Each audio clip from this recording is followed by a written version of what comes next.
up, y'all? Kofi Kingston here, and I would love to have a drink with Wrestling on the Rocks, depending on what that drink is, preferably non-alcoholic, you know? How's it going, Celtic Warrior Shane? Soda. I would love to have a drink with Wrestling on the Rocks. Maple syrup.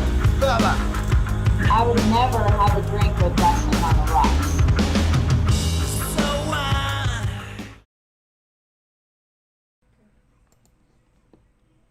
Boom. Welcome to Wrestling on the Rocks buyback of Hell in a Cell.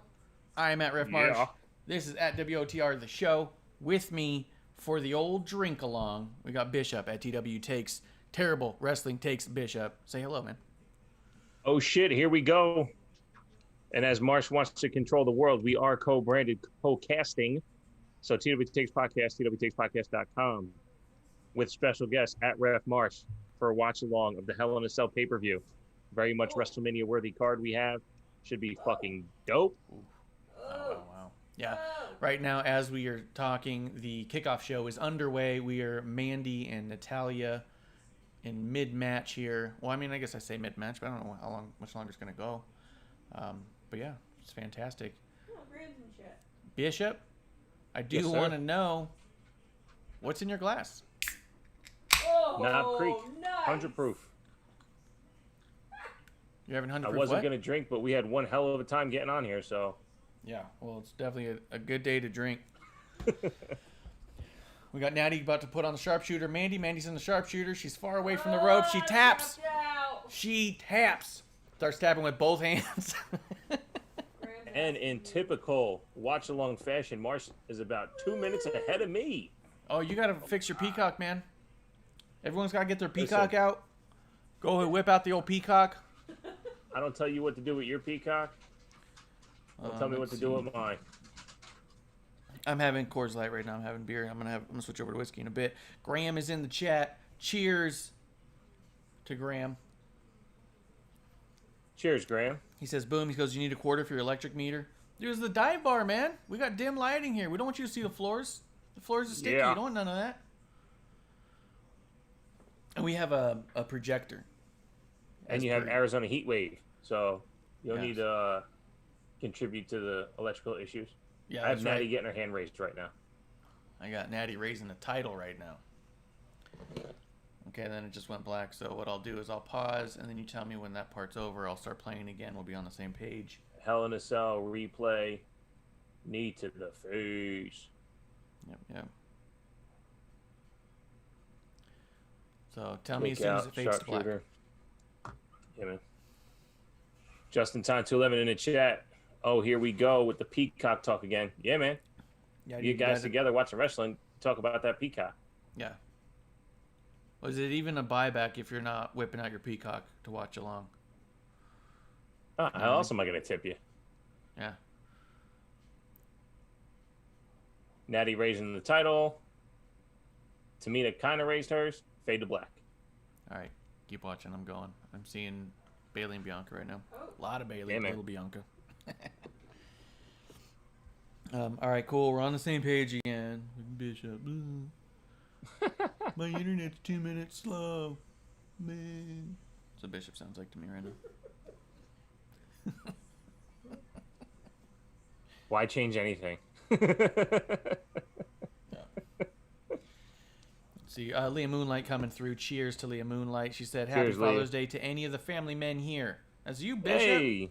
I'm wearing my Father's Day shirt. Ironics! That's right. One half Leah, of the thank Ironics you. is a papa. I had a pretty decent Father's Day. Yeah? Or as I call him, a poppy. He's like Eddie Guerrero around these parts. Yeah, cheers to Kevlar. Yeah, On cheers to being a Kevlar dad. Dads are dope. and his faction of children. Faction of children. Yeah. He's got a stable. Yeah. Let's see. TWTakesPodcast.com/TWTs for dope merch. Like my blue Father's Day edition t-shirt. We got the pink one for Mama's Day. Or pink one for Papa's Day if you want to as well. Get yourself a 5-pack. Discount code TWTakes for your first purchase. And then tune in to Wrestling on the Rocks because I change up the promo code all the time over there. He does. Keeps me. So if you stay tuned over there, you'll end up with 25% off. Or maybe one day I'll say fuck it and do like a 90% off. Just cuz. What we do? Keep these shirts forever? Yeah, 100%. Got to get rid of them. Terrible wrestling tees. Let me see. I'm just double checking. My screen says 6:18, 6:17, 16, 15. The countdown. 13. Oh, I almost retweeted you, dude. Yeah, man. Can't be having people watching your feed. I'm gonna retweet us. Hey, I got Justin. That's all that matters. Yeah. You stole Graham right away. It's like, fuck Bishop. Damn, dude. Well, yeah, because me and him are bruvs. Dude, we're he was bruvs, an hour away isn't from me it? yesterday doing indie wrestling. An hour away from me. He was I know. closer to my house than he was his. And he wasn't like, hey, man, come watch this indie shit. He didn't even give me the chance to say no. I know. Yeah, no, he texted me and let me know where he was. Because we always chill like that, just in case I'm in Virginia. It's crazy. Or Florida. Shouts to Just in Time 211. He's rocking the green premium merch representing both sides of this conversation. The green dope-ass logo that Marsh made up for me. Appreciate that, sir. It is the that was fun to WCW do. logo on the green shirt from the premium site, TWTakesPodcast.com/international. Helps fulfillment into the European areas of the world. Graham said use codes just cuz for 90% off.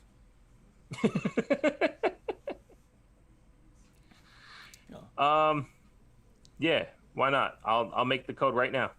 Yeah. Code just cuz for 90% off. Yeah. I'm making it right now. I'll let you know when it's live. Yeah. Entertain the people. Yeah. For the buyback. Hell yeah. 20 Well, are we doing this we're doing this Tuesday on episode 1, right? Yeah, we're going to go ahead and do it. We're going to run it through, play it through one more time on Tuesday, you and me, breaking down our... Because with the live feed, it's just initial gut reaction of what we're thinking as we're watching it. And then usually we settle down. Typically, we'll even rewatch it and kind of like, or at least rewatch some of the matches. And then kind of really settle out with, upon reflection, how do we really feel about what happened? Because there's sometimes where stuff happens live where it's like, no! And then you think about it for a minute and you go, yeah, that was probably what's best. For sure. For sure. I used to call them the sober rewatches. Yeah. Yeah. Yeah, absolutely. Kuro's coming through. Cheers to Kuro. Always appreciate him coming through for a nice little drink along. He says he's here for my alcohol. He says hand it over. Yeah. You'd be surprised how much isn't left. Promo code's live. Good. Just cuz 90% off. JUSTCUZ. Promo code just cuz for 90% off. Live until I show up on Tuesday. Yep. Bruv. Fuck it. I'm gonna put that in the chat now. I almost Thanks. put I know Graham was asking for good cop, bad cop moments, and I almost put bad cop moment was not having me back on the show already. But I decided to leave him be. Decided not to disrupt him.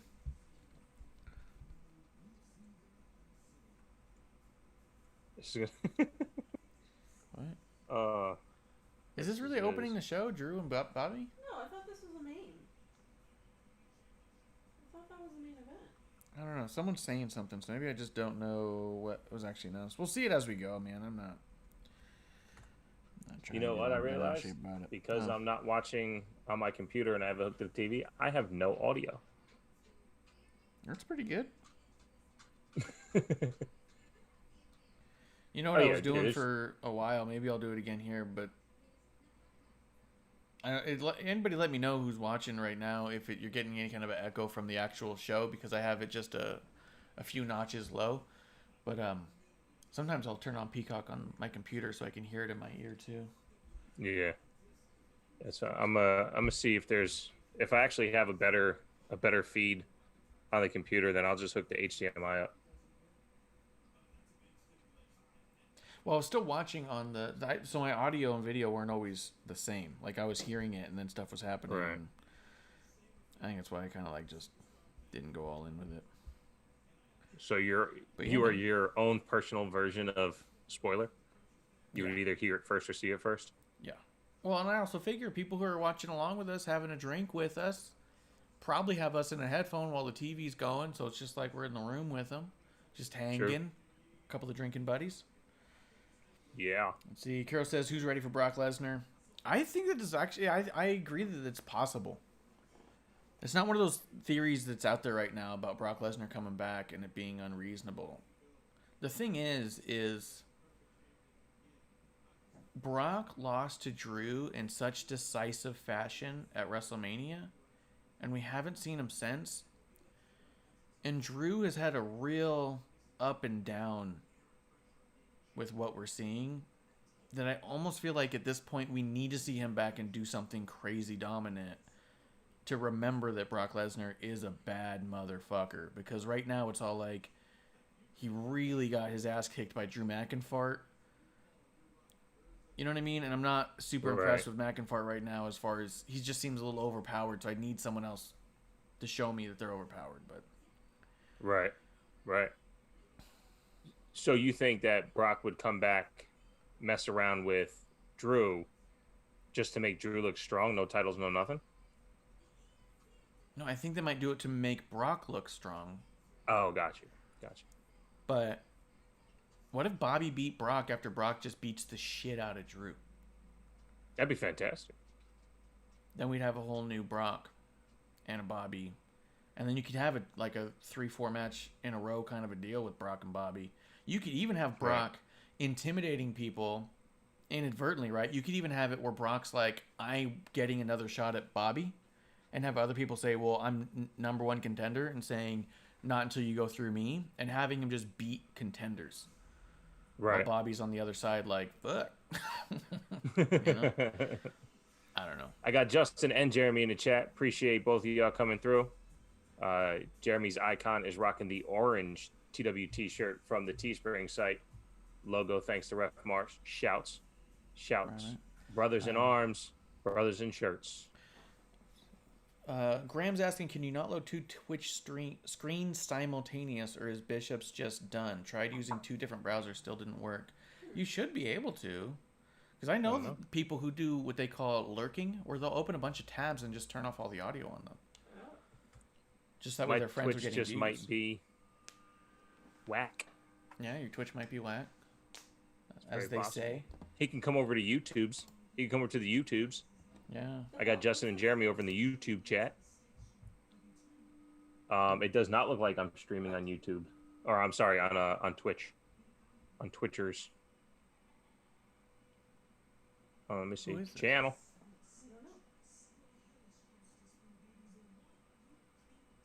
Click here to reload player. Video download was canceled. Whack. What the fuck, dude? So the video's not coming through, but the chat's there and the stream is there. That's fucking stupid. All right, I'm pulling it from Twitch, so just come over to YouTube, Twitter, Facebook. Is that girl poet who's been doing all that cool shit? Let's end that. Yeah, let's do it, dude. I think this I'm glad with Bianca and Bailey are in the cell. I think it's a great idea. I think so too. Can you tell who this woman is that is doing the voiceover? Does anybody know who's watching?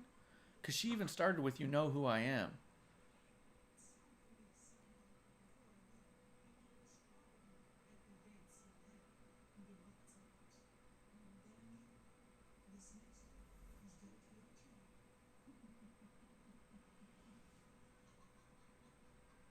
Is Sasha?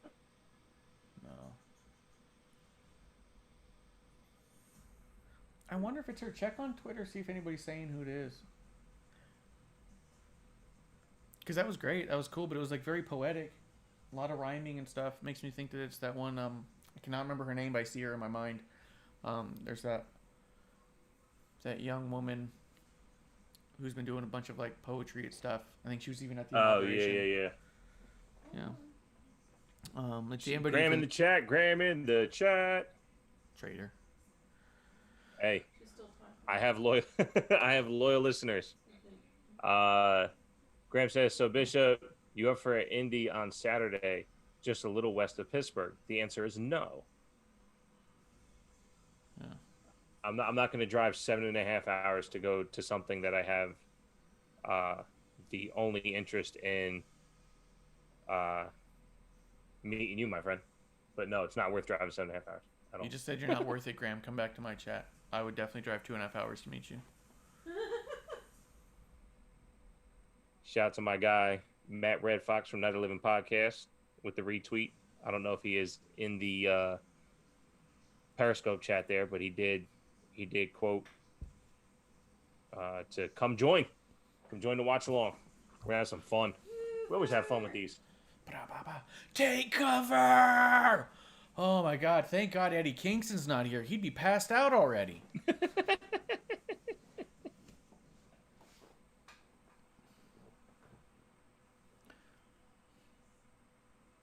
Graham makes a good point, and I think that he's doing the right thing. He said he's going to ask you to go to every indie show from now on, moving forward, no matter what state or country it's in.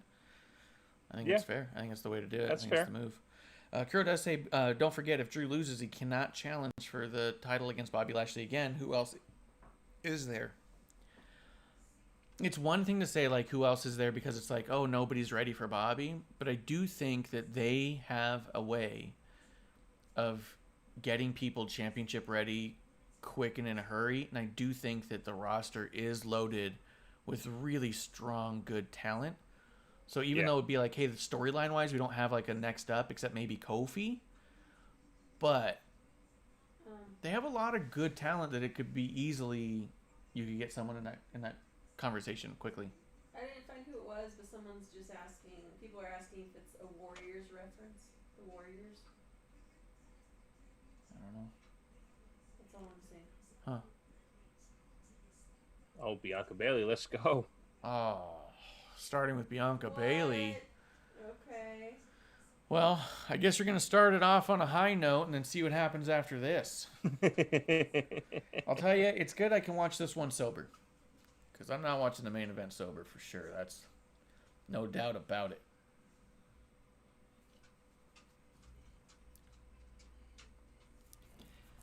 And I agree. I think that I've seen a few people just outright say this rivalry doesn't deserve Hell in a Cell. Why would you put him in a cell? This storyline's only been like 2 weeks long, and I'm like, you're not paying attention. You don't watch the show. You know what I mean? Like, this storyline's been going on since Bianca got to SmackDown. She had to get through Bayley to get to Sasha.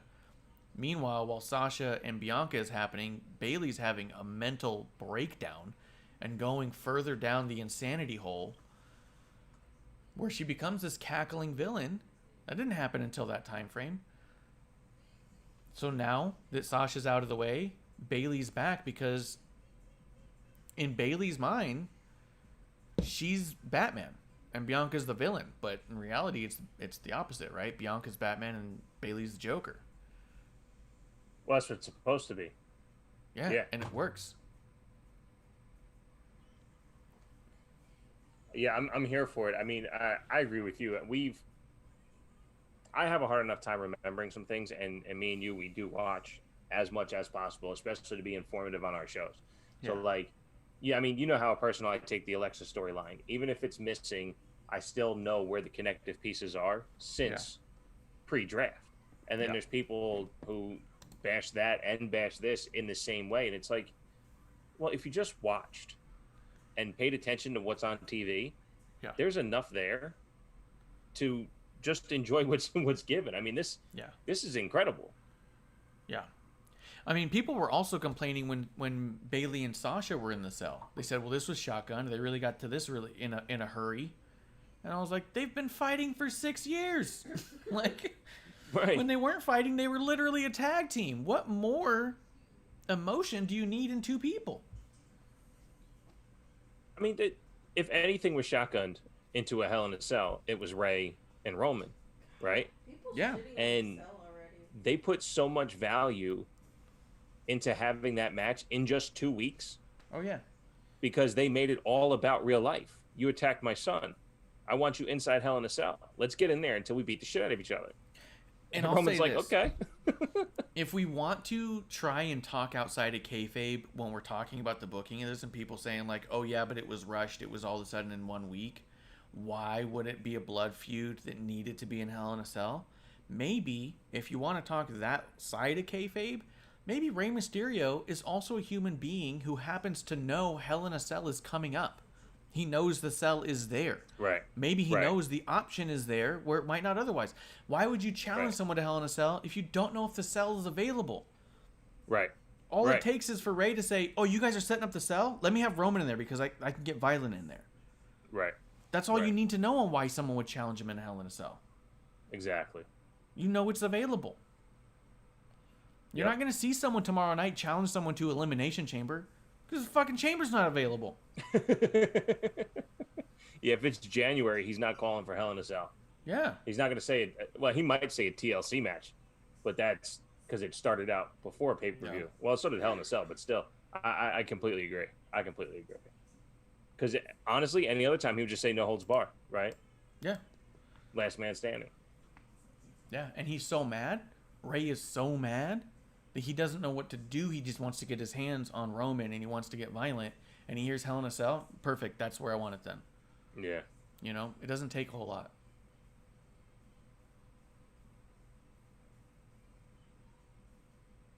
This is my world.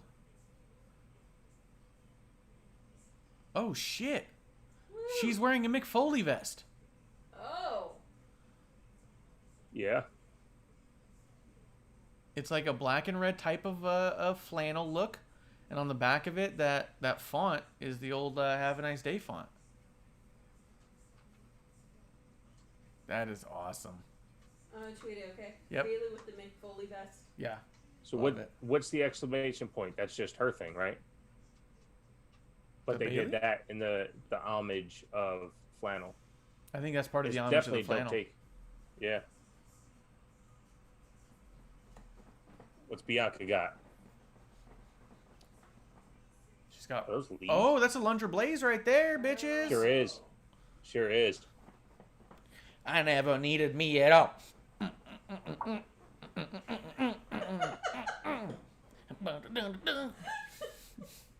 That sure is a Lunger Blaze. Yep. It does look like leaves, though. Let's see. I'm gonna hit the chat real quick. There's some stuff happening here. Graham saying Not main over event was here. already on SmackDown, right? You can't have a main event on a different night. So if you're talking about the main event of SmackDown, that was the main event of SmackDown. So let's see who's ready for Charlotte to be champ again. Says Kuro. Somebody block him. He Hey, says, at least that's in your chat. he says Ricochet versus Sheamus in the Money in the Bank briefcase, like literally inside the briefcase. That'd be Get the tough. shrink ray. That'd be tough to fit two of them inside the briefcase. I think Ricochet can flip into it. I think you can make it. I don't think Sheamus would fit, though. It's a big guy.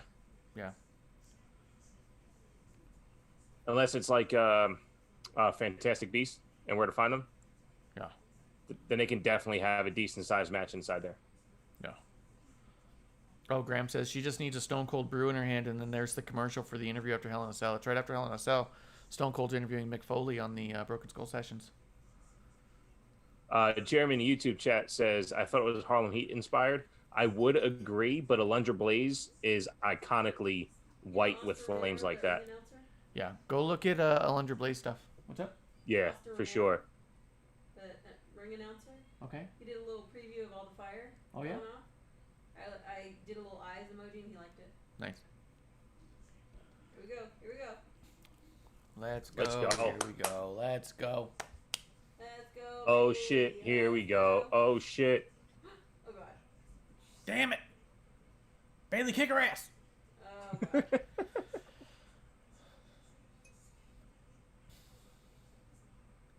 Yeah, go looking. Remember, the last time we did a watch along and these two wrestled, we were agog for about 4 minutes and had nothing but dead air. So Yeah. Yep. let's see. Let's see. Gold boots, I like them too. Remember, guys, you're not only coming for a watch along, you're coming for a fashion review. Fashion review constantly. I consider myself the Joan Rivers of wrestling podcasts. I've thought of you in similar terms. Thank you. Iconically funny, unfiltered, drunk most of the time. Makes sense. Might be a Muppet.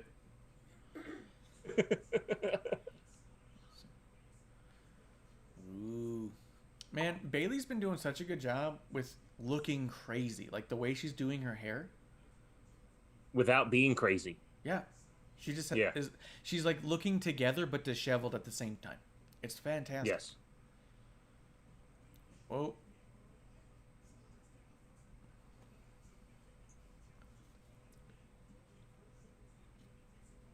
If Bianca doesn't get a good fucking weapon with some weapons, I'm going to be pretty annoyed, and be honest with you. Not to say that she has to lose here for me to be happy, but Bianca whips people with that leather strap inside of her hair a lot. And I haven't seen her take much She has for a loaded weapons. braid. There's something in that hair. It's not just a hair braid. But because the hair wouldn't actually snap that way that it does, the way that it cracks.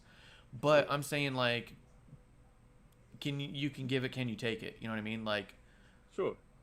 I want to see you take some nasty bumps. I want to see you take a kendo stick. I want to see some welts. I want to know that you're that tough. And I think she is. But if we never see it, it starts to get real bad. Like, hey, are you the type of person who's going to be in a tables match and win just because you're afraid to go through a table? Well, that was my problem. One of my problems in the build to WrestleMania is what was she doing to prove that she is championship tier? Had she gone through all of that adversity, won all those matches, and then going into... Whoa. Very nice. Yeah, that was awesome. Yeah, very nice. Uh-oh. Then going into WrestleMania, then you don't have doubts. But like you said on, I think it was episode 1, that they over-delivered based on the build. Oh. Yeah. I agree to that. Yeah. But right now, there's a lot of safe stuff happening with Bianca. Yeah. Not to say that they need to get dangerous, but I'm saying, like, we've seen it and heard about it before. People being afraid to take bumps or afraid to take weapons, but have no problem dishing that out on the other person. Like, well, if you're willing to take it, then I'll give it to you. But it's like, Right. no. I mean, it goes back to the old law enforcement thing. Like, they don't give you pepper spray until you take pepper spray in the face. You know what I mean? And you see that stuff here where it's all like, oh, I don't want to take a kendo stick that looks like it hurt, but I'll hit you as hard as I can with one. It's like, oh, real tough. Whoa. We gotta go. Okay. That looked like Bailey was trying to... It looked like Bianca turned right into a Bailey fist. Like she was swinging and turned right into it and like ate it in the face. Let me see. Well, I mean, as of now, I do think Bianca is like a tenth of a second behind. And that's just being nitpicky. Yeah. But, you know, for what these guys are doing, it's a slow match with a lot of fast movement, you know? Yeah. So it's like easy to pick up on, well, why are you moving so fast right there? Yeah. Kiro saying, how did WWE condense all of Hell to fit inside of one single steel four-wall cell? And why would Hell need a door? It's a fantastic question. I disagree, so I'll let you field it. Oh, I mean, listen, in order to have Hell inside of the cell, maybe it is a lofty goal to think that all of Hell is in there, but they have encapsulated. I'll tell you what, the power of the fencing to encapsulate any form of Hell is top notch. Bedlam said that Bianca's gear looks like an ode to Harlem Heat.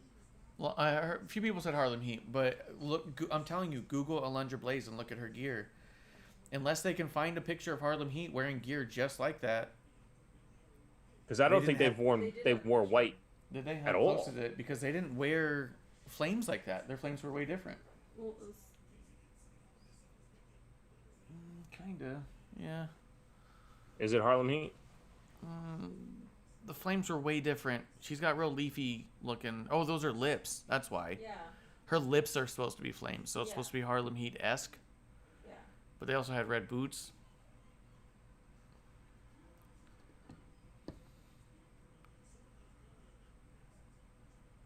I don't think it's Alundra Blaze. It might be closer to Harlem Heat. Could be that specific. What event was that? That was against Bret Hart, right? The one you showed me? I don't know. Okay. It doesn't say. Oh, yes. Yes, there's Brett. Yeah. But the Alundra Blaze, because I got, as soon as you said it, I was like, oh my God, of course. When she had stuff that looked like that, it was the font more than anything. Yeah. Because her flames looked like they were more bodysuit than anything else. Yeah. So she'd have like one continuous flame. But the white in the flames is what stands out so much. Yeah. Could be a combination, but I mean, it would make sense to be Harlem Heat as well. Let me see. Let's see. Oh, Alundra Blaze went from fire up.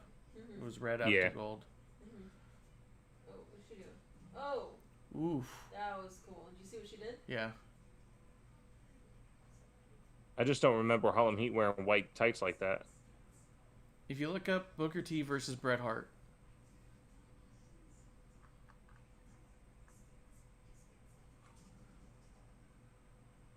See? We're seeing Bailey take some weapons, and we're not seeing Bianca take any.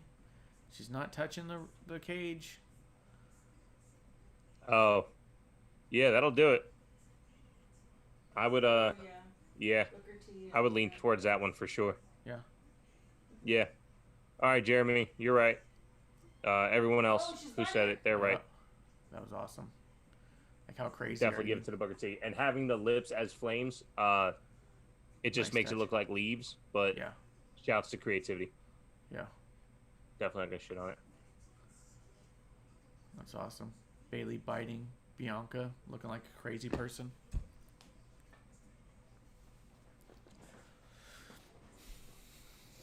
Get that offense in, Bailey. Let's go. Yes, we do have rooting interests around here.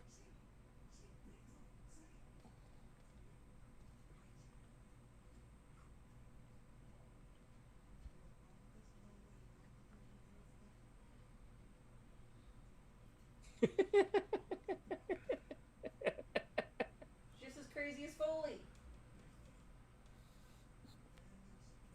Foley didn't telling you bite what. people. What's she saying? Be quiet. Oh, there we go. Yeah. Telling people to be quiet. I said crazy.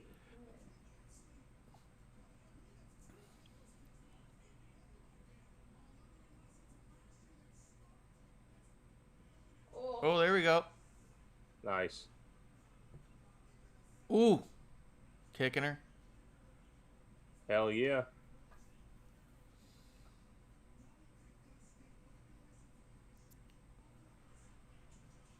Did we not say? I think Bianca must listen to the show. If she's going Booker T versus Bret Hart inspired tights, is she not saying then that Bailey is the Bret Hart of the women's division? And haven't we been saying that? Ben I think we said that on episode 1.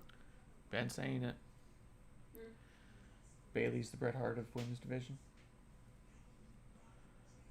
Fuck, another kendo stick. She didn't even break the other one. Can I tweet that? Sure. Oh, she already pre-taped it. It just sucks that they fucking spoiled that. What do The you mean? spot was supposed to. They just said that with the other kendo stick. What is that? 2 taped together, and it Yes. wasn't. Now it is, but they said that about the first kendo stick. Oh, really? That's funny. Yeah, Yeah, look, she already pre-taped them all. Because remember in the one with... yeah, yep. Last year with Sasha, right? Yep. She tried to tape them together and couldn't get the tape to work. And, Why is there an extra title under the What do you mean? There's a title under the ring. Is that Bianca's? It's got to be Bianca's because the cage lowers. Cage is closed. Yeah. Yeah. The cage lowers and then he lifts up the title, so it's got to go somewhere. Right. Nice. Someone asked in a meet and greet. It's funny because I actually asked them to. I was like, hey, if you meet her, can you find out what she was trying to do with Hell in a Cell and those kendo sticks? And the person said, actually, yeah.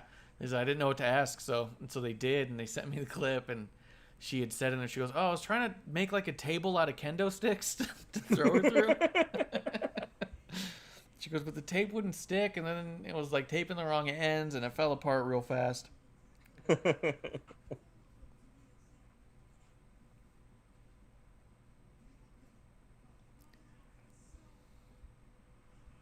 More chairs in the back.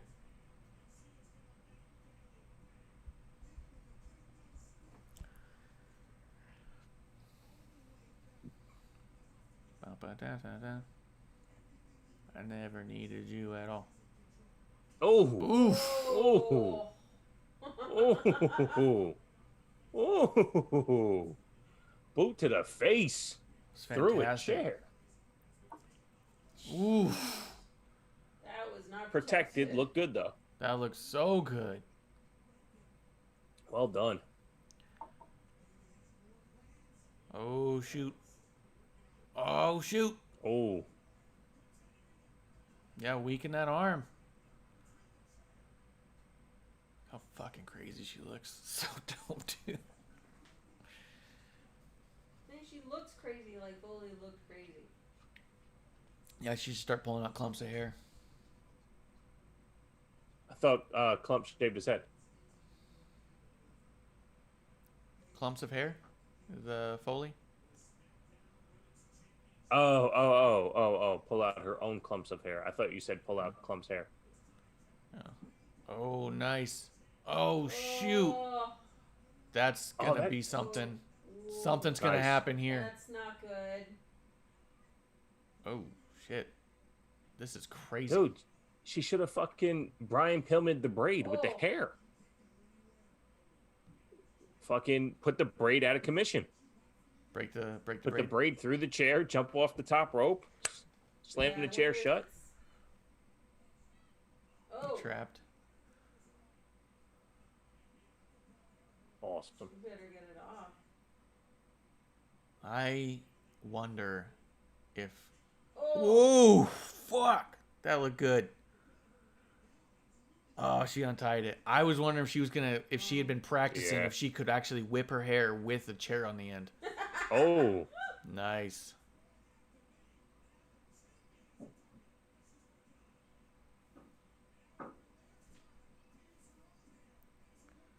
Oh, that's nice. The old handcuff trick. yeah.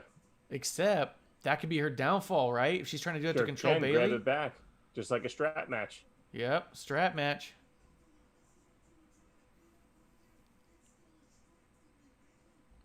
But she's doing it to take the advantage on Bailey. What if Bailey turns this around on her? Now she can't get away because of it, you know, or she can't No, whip her hair exactly. because of it. Completely agree. Bailey's taking a lot more of these kendo sticks than Bianca. I'm gonna be honest. She took one. oh.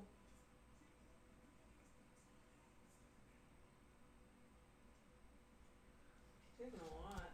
Yeah. Still.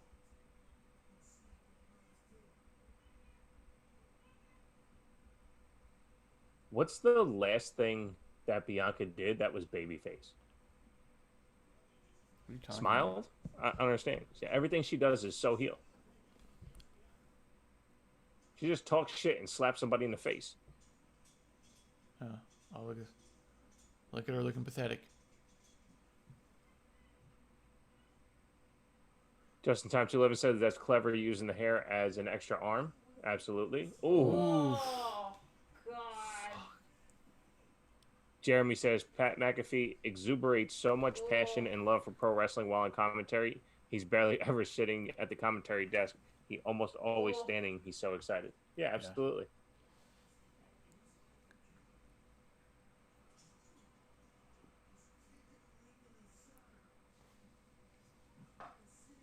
I think Bailey should adopt the chest first into the turnbuckle like Bret Hart. Yeah.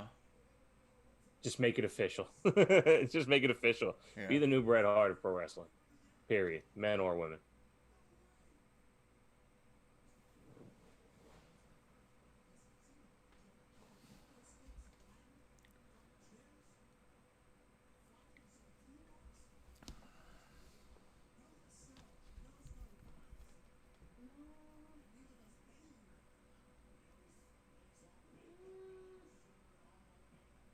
Still selling that knee as best she can.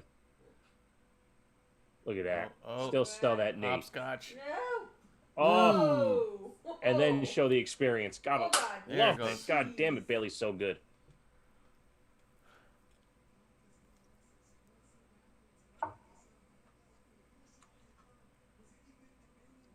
Fully aware she has to continue to sell the knee, but then show she's been doing this shit. So she skips out of the way. So good. So good. Gotta love it. I honestly don't think it would hurt either person in a loss on this, to be honest. 1000%. I do think that for the sake of all the story going forward, I do think a Bailey win would be great entertainment. Oh. Yeah. You know, and I do think you can end up with a Bianca and Bailey match again down the line somewhere. But at the same time, like, I think Bailey could win it, and it would be really good for both of them. But I don't know that Bianca holding on to it hurts Bailey at all either. Oh, she hurt her own knee. Yep. No, I completely agree. And I think actually what a Bailey win does is it allows you to get the sympathy back on Bianca. Yeah. And have that build, whether it be all the way to TLC or even push it to SummerSlam. Yeah. But these guys have built-in story, like me and you, minus that person, you know, you were talking to the other day on whatever social media platform at the time. You know, this shit's not hot-shotted. We've been following this story since pre-Rumble, and they work extremely well together. So anytime they need to have a match for the title, have that match. Props to Bailey giving Bianca the rub here. Oh.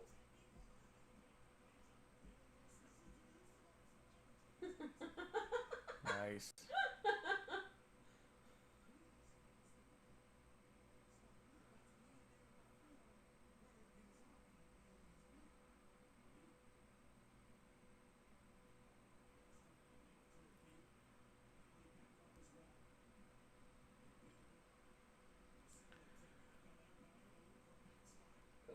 Oh. Oh, God. Got her up. Got her up. No. Oh. Put your feet down.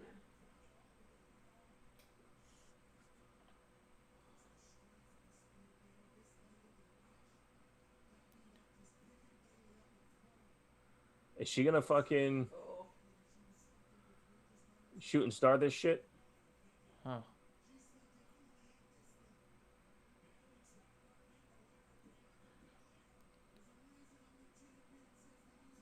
What are you doing? Oh. Oh. Okay. Oh. Oof.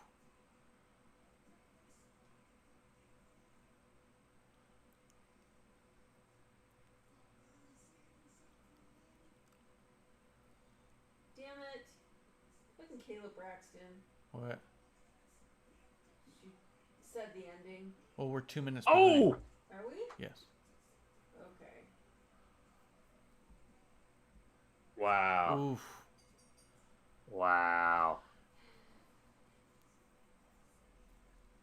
I'll tell you though, Bianca took very, very little weapon shots, and I don't like that because she really was giving it to Bailey and not taking much. And I do not. I just don't have as much respect for someone who isn't willing to take it the way that they give it. I completely agree. Look, I think it also is telling in like the ending of this match. Bianca, she's still selling her arm, but why would I believe that she is as exhausted or had to overcome that much when Bailey took all the punishment? Yeah. That just tells me how much more you have to do to Bailey to beat her than you do to Bianca. Yeah. Yeah. I do think though the irony is really good. She came out in a Mick Foley jacket, Bailey. Yeah. Because when you think of Hell in a Cell, who do you think of? Mick Foley. How many Hell in a Cells has Mick Foley ever won? He didn't win any, right? None.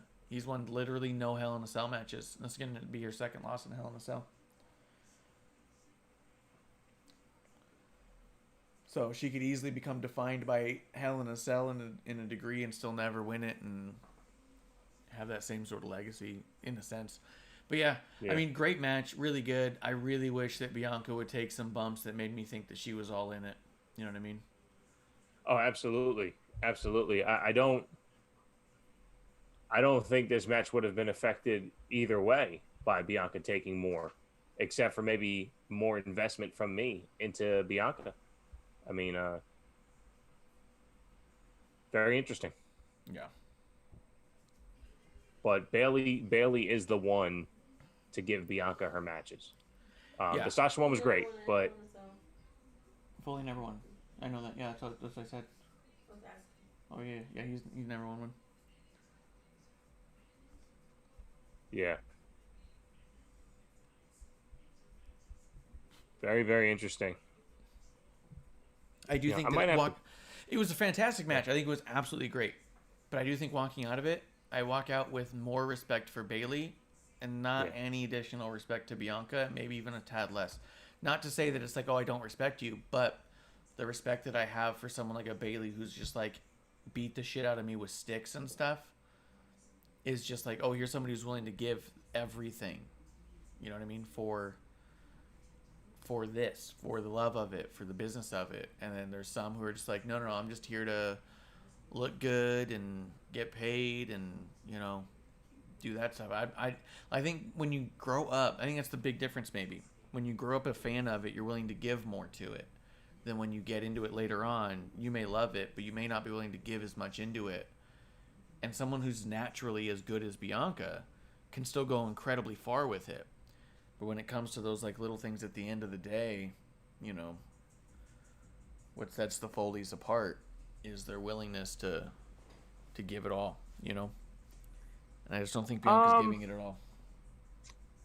Yeah, that's fair, I guess. I mean, I don't know because I don't know them. You know what I mean? So like, I can't say that she's not invested as much as one or the other, but I definitely agree it would be nice to see her get her ass beat a little bit more so she has something to go through when she wins. Yeah. Even on a more simple thing. Yeah. There are people who have won table matches because they were literally afraid to go through a table. So it's one of those things where it's all like, are you willing to take the kendo stick bump? Yes or no? And when someone says no, then don't have a kendo stick match. But sometimes they go through those matches anyways. If you watch Alexa and Bailey, Alexa did not take one single kendo stick in a kendo stick match where she was not legally allowed to use it because Bailey took the kendo stick down. Right. Bailey took every single kendo one stick of on them. a pole match. Yeah. Yeah, and so one of the reasons that made it so bad was because one player in that match did not want to take a kendo stick shot. That's not to say that Alexa isn't good or wasn't fantastic in her own way, but that's just one of those things. Like, why are you even doing that? My brother just sent me a text. He goes, "Hey, that was the most watered down Hell in a Cell I've seen yet." What? Because there was so little. It was one-sided violence. Yeah, one-sided violence. Can't find my my stream key here on Twitch.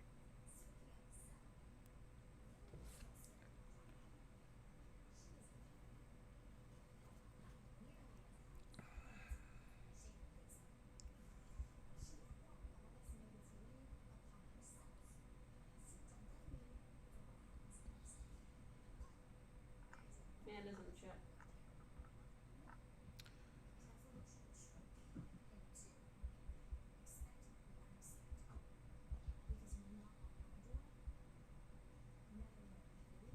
Oh yeah.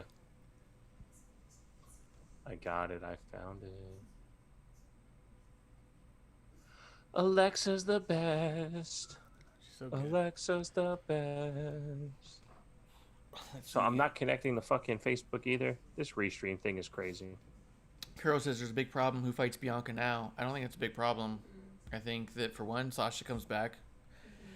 For two, you have the entire SmackDown roster still there. Liv is back doing stuff. Carmella could always go for another shot. Like, you have people, and then even then, who's to say they're not going to have a shakeup or a draft soon? You know, we've been hearing Right. rumblings of that. You could shake the whole thing up, have Charlotte and Bianca. I don't know. You can have a ton of people. Let's see. Yep. Amanda Jane coming through. Cheers, Amanda Jane. Thank you for coming through. Cheers, Amanda. And Cheers. Bailey was awesome. Kuro says show needs more producer lady. She refuses to wear her mic. She wants no part of us. I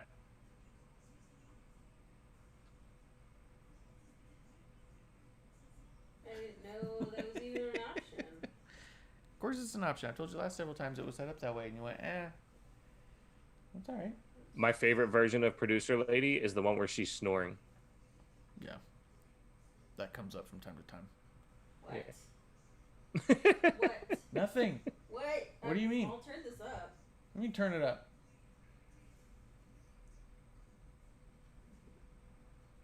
What happened? Oh, she's trying to eavesdrop on the show. She should. She's the producer. That's a good point. That's another good point. Great point on that one. You stop. I'm gonna ask if you want food, but I want food and I want booze. well, I thought you were going to make me pepperoni chips, and you never did. No, I had to go save your tobacco. You teased me, but then you brought home this pipe tobacco I'm very happy with. You're welcome. I saved it. Tell people I saved it. She saved it from She's baking. she's. She saved it. Yo, the fucking post office, they're so full of it, dude. Like, it's now we need them now more than ever, and now is when they pull back. They go, no, work is too hard, let's do less of it. They fucking leave. I get a message, I get an alert because of the app I use about my tracking numbers, and it says, hey, this package was delivered. I was like, fuck yeah. I go on, I put on a proper pair of pants, which everyone knows I don't like doing. I go outside, and I go to check the mail. Squirrel in hand, they leave. Wait a sec. Wait. The keychain in the mailbox for the package box, right? The keychain. Okay. The key ring is bent, really weird, and there's no key attached to it. So it's just a key ring that says, "Yep, your package is in there. Good fucking luck."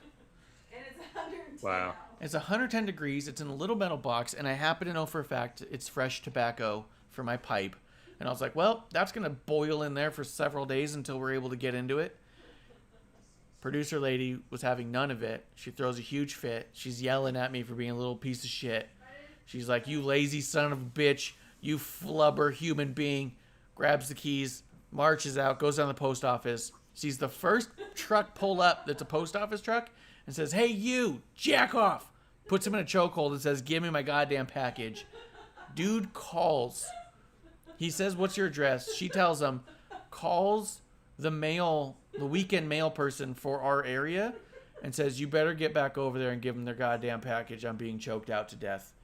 She does it. When producer lady comes pull him back up, there's the post person for the weekend opening the box back up and trying to get us access to it. Fucking beasted him. So right as I was setting up for the show, she comes in and she's like, pap, pap, pap, pap, pap. Shows me. Oh, we got a little jump start action. Wait, is this the match? Oh, it is. I thought this was a replay. I was like, no, they're just fighting from before. Yeah, sure are. These guys do not like each other one bit. That's how heated this rivalry is. Yeah. No love lost between Cesaro and Sheamus. Or Seth Rollins. Seth Rollins. Could be any of them. It's hard to tell them apart, dude. Seth Rollins and Sheamus look so similar nowadays. Except for they look completely different. There is that. Like, they kind of look close, but they definitely look different. You know what I mean? No. Kira says, producer lady's the best part of the stream. Amanda Jane says, booze, booze. Kiro has a little dog-looking thing. Says, producer lady best. Amanda Jane says, yes. Have a little pizza, a little cauliflower pizza if you want. Okay. What are the two versions? Are you? This one's for me because it's cheese. Oh, then yeah, whatever one's for me then. It's made with chicken. See if I can get this to stream back to Twitch again. Cheese and the chicken. It's only the first show. Yeah, it's only episode 1. It's not a big deal. We don't have any other drinks in the fridge, right? Hey, you want a beer? I just had a beer. What do you Okay. have? You still have your diet ginger ale stuff. Diet ginger ale stuff? Let me see. In honor of the final pay-per-view in the Thunderdome, I am, after this Knob Creek, going to have a Yingling Yeah. in honor of the Yingling Center. Man, Yingling is the one thing I think I miss the absolute most from the East Coast. From my time in proper New York. Bishop would know. Bishop does know because Yingling's everywhere on the other side of Mississippi. We're on the wrong side of the Mississippi. You can get Yingling in fucking Louisiana. Which might have been the first place I had it. I was like, what's this local thing from fucking Pennsylvania? America's oldest brewery, and I didn't hear about it until I moved from New York to Delaware. You didn't hear about it while in New York? You only heard about it in Nope. Delaware? Correct. I lived. How old were you when you moved? Like 10? 15. 15. Oh, that explains it. You weren't even old enough. In Delaware, you're old enough to drink at 15. In New York, you have to be an actual age. No, I went to plenty of parties, but the town I grew up in was they had a really big Anheuser-Busch distributor. Yeah. So whatever Anheuser-Busch would affiliate themselves with, they would distribute, and Yingling wasn't a part of whatever sister companies they felt like handshaking. That makes sense. I've Yeah. looked at trying to get Yingling out here at different times. Been like, can I just get a fucking 12-pack, please? And your liquor stores won't order them? They can't get them because Yingling just does not distribute through proper distributors this side of Mississippi. Really? Yeah. And liquor stores and retailers have to use proper distributors. That's why they have their licenses. Right. So if they were to just fucking bootleg some Yingling on down, that could be a problem for them. Huh. This is odd. Yeah, my Twitch channel's been running the whole time Yeah. and does not want to broadcast video. All right, I'm gonna close that shit. Whatever happens, happens. Oh man. Oh, you know what? Let me go over here. Yeah, it's off. Okay. Hell, it is hell. Do you remember the first one? The first what? Hell in a Cell. Yeah, it was Bad Blood. Shawn versus Undertaker. It was the debut of Kane. Right, I get the historical context, but like, do you remember watching? Yeah. Did you watch live as a kid? Yeah, and I freaked the fuck out. Who's that? Who's that? It's gotta be! It's gotta be! It's gotta be Kane! I remember the music was so fucking creepy. And then, of course, all the close-ups of Paul Bearer's face. Yeah. I was so creeped out. Oh, yes! And then, of course, shouts to kids living in kayfabe. How did he rip the door off? How did he rip the door off? Yeah. Loved it. Yeah. You know what? And then by February, they're baby faces. Yeah. Or like May. It was after WrestleMania. Sometime after WrestleMania, they turned into baby faces. I'm like, this is amazing. Oh, yeah. Well, the other thing that's interesting, too, is that the Hell in a Cell structure was only created for Kane. Yeah. Well, that's Hell in a Cell like I right hate when here, people guys. say, "Oh, awesome! Look You at got that." a little tiny Mankind and Undertaker on top with a little tiny chair on there. Nice. Who's scaling it? Oh, that's actually a pin, a magnetic pin I have of the Undertaker's coffin Oh, nice. that it'll close and be the Undertaker, and then it opens up and he's in it. I just didn't know where to set it up, so I was like, well, I'll put it with the Hell in a Cell stuff, I guess. You know I'm all about displays. Yeah, makes sense. Yeah. When people say that Hell in a Cell is supposed to be a blow off, nobody's supposed to get in or out. I'm like, number one, the first Hell in a Cell match was disguised as a blow off, but it was the start to the next story, and it was literally broken into the first match it was ever created. It was never meant to keep anybody out. It was to make you think that you were being kept out. Yeah, the first thing they taught you was it was designed for someone to break in, and that would be the importance of it. Right. Let's see in the chat real quick. Amanda says, "Am I really drunk?" Sheamus and Rollins. Yeah, they look similar. You know. Kuro says someone yawned and their screen went black seconds after. Graham sends me back in a bit. I don't know what you mean. I think we're live. Just in time to 11 as well. Seth and Sheamus look alike? Question mark. Damn, Marsh, See? what's in your glass? You already said what's in your glass. I don't understand. Well, I got a new one now. Now I make my own little Texas Mule. I have Dripping Springs vodka. For the Seth Rollins match. For the Seth Drip Rollins for match. drip. Drip. Mr. Drip himself, the drippiest, moistest father on the block. That daddy's got drips. Hey, happy Father's Day to the Drip Master. Yep.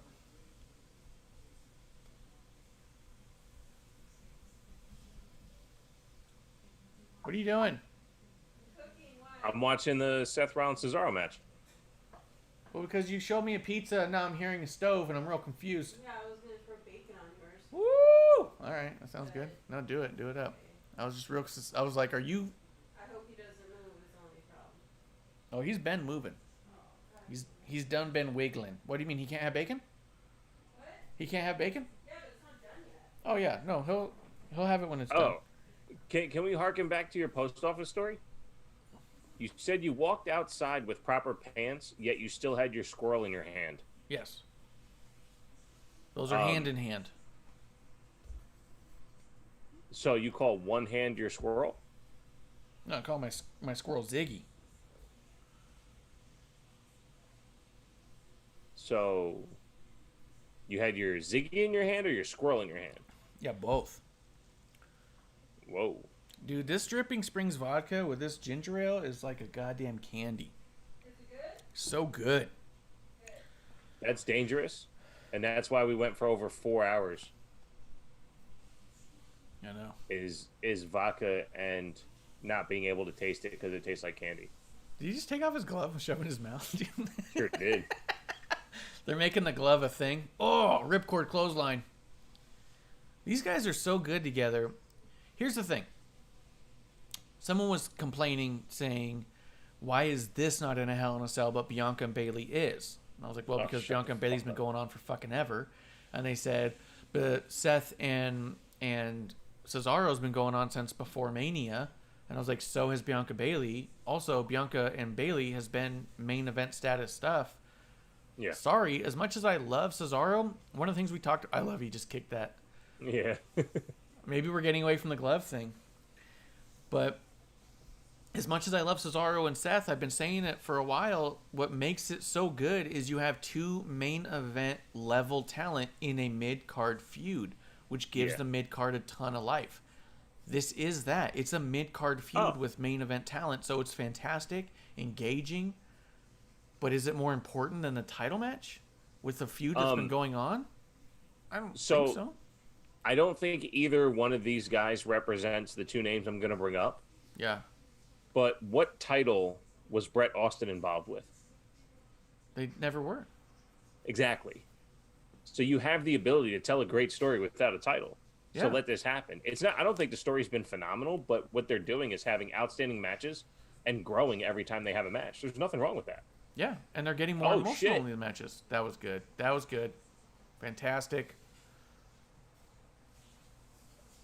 Jeremy in the chat goes, Seth Drippin' Rollins. Sure. That's a good point. He is married, so hopefully he's not dripping. He's got the drips. And fantastic D12 song. That's a vitamin. And just in time to 11 says, middle finger emoji to the word drip. I also agree. I mean, how else are you going to describe it to the doctor? That's true. A leak? Oof, that was tough. That put Jessica in a shitty position. Sure did. She had to start a count where she couldn't see the shoulders, and she tried, and she couldn't, and it was just like, guys, fucking kick out, because if that goes to 3, like, you had to make it, you know what I mean?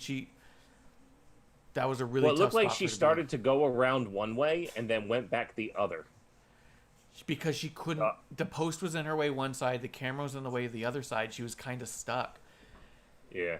it would have cost her too much time to get out and go around, which sometimes they do.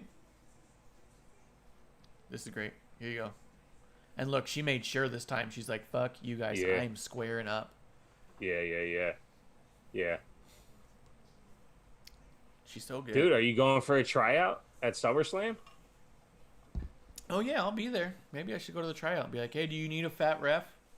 Yeah. When's the last time they had one? Fucking Tim, what's his name?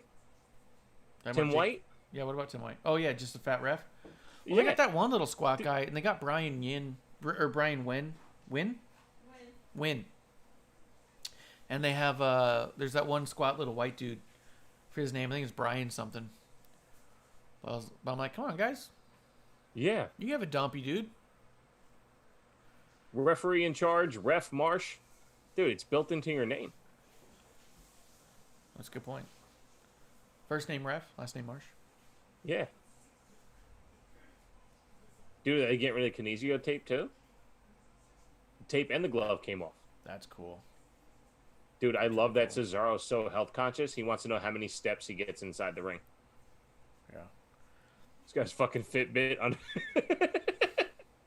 Oh, yeah. It's like, dude, if I get a phone call, I got to answer.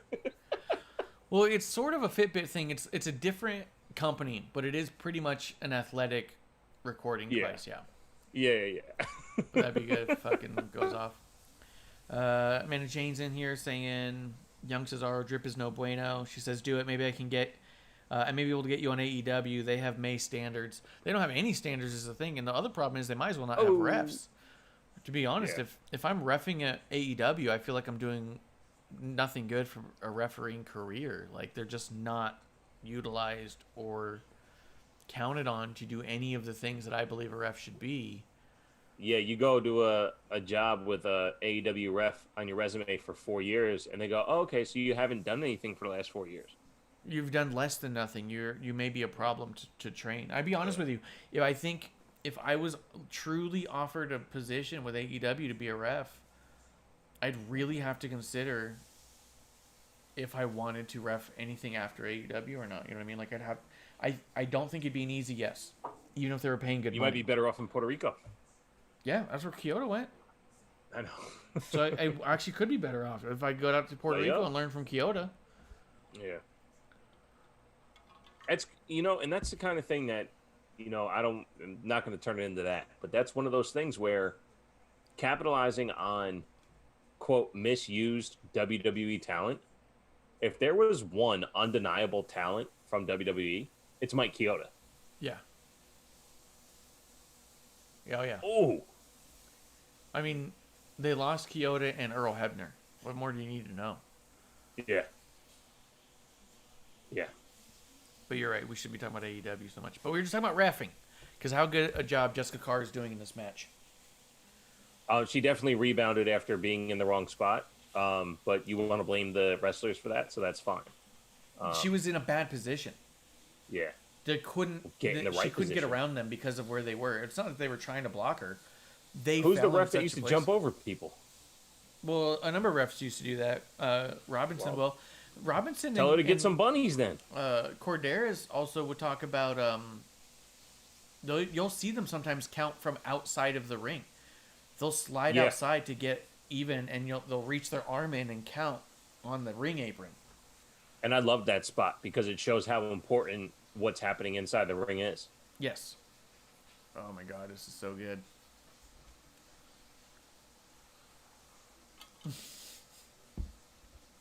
Seth Rollins, every time he goes to that swing, Seth Rollins is always just like, my body is ready. Yeah. That's so good. Because he's like, I really don't want to do this, but all right, Cesaro, you're the man. Let's go. Yeah, let's do it.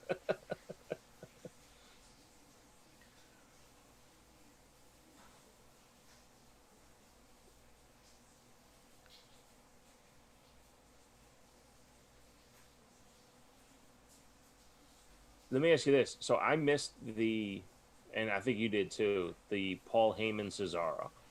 Because Cesaro was a Paul Heyman guy at one point.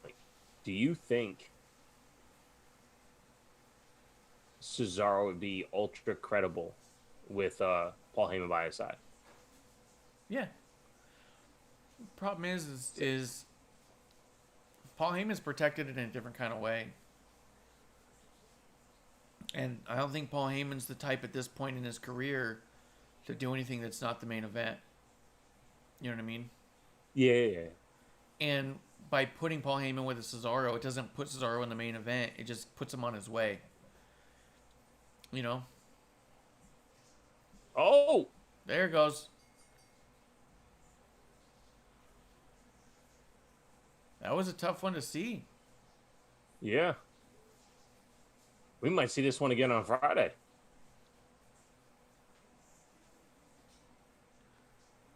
I never needed you at all. Just for the squirrel. Okay, good, because he's Did Michael noticing Cole just say get got? Jeez Louise. Cool down. it. Are they cool yet? Oh, They feel kind of cool. It should be cool. It feels cool to me. Yeah, I'll let it sit for another little bit because he's pretty particular to temperature. He'll like bad at stuff if it's just a little bit. Had it sitting on the side. Yeah. I tell you what, it was telling the way she got to the mat that was going to be the final count. You think so? Yeah. Oh yeah. I thought she got into position super fast. Just in time to 11 says, "Oh come on, fucking 50-50 booking." Yeah, that's insider terms or fake wrestling journalist terms. I don't use that shit. It's also anti-storytelling terms. Yeah. What does 50-50 booking do? We talked about it on one of my shows. I believe it was episode 1. 50-50 booking brings me into 4 matches without knowing who's going to win. What it does, it truly puts 2 people on the same level. And when you have 2 people who don't start on the same level, who are now going back and forth and trading wins and losses, it doesn't just zero them out. It elevates the person who wasn't on the higher level.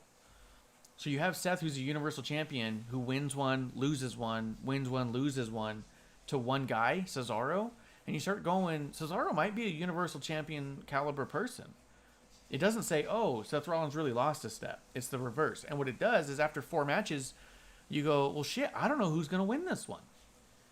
Because they both, on any given night, have been able to pull a victory out of the other guy. I think the complaint about 50-50 booking is shitty video game AEW narrative of, oh, one person won, one person lost, therefore it's like nothing ever happened. No, what it did is it established them on the same level. Right. The same way with fair. the DQ finish. When people say, oh, DQ finish, therefore terrible finish. Not necessarily. You're not owed a proper finish. Well, I think at the because I think about this a bunch when I'm trying to talk about it on the show. TW Takes Podcast, Terrible Wrestling Takes Podcast on all audio platforms. If it's not there, I'll put it there. No, the way I think about it, to be honest, because I try to defend it, there's sometimes you're ready for a long story, right? But then there's other times where, like now, we were having an awesome match. It just ended, and what it feels like is for the sake of Seth getting the win, not because the match was headed there. But we're also impatient to wait for the story to come on Friday to see how that 5th match is going to make us feel.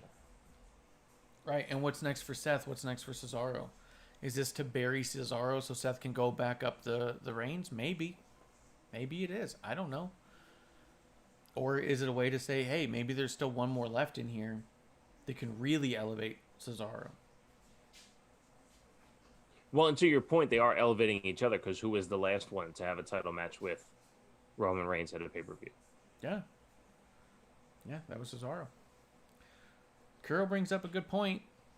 Uh-oh. The jerk that he may be. No, he says, what does 50-50 booking do? It makes WWE the top company for the better half of 41 years.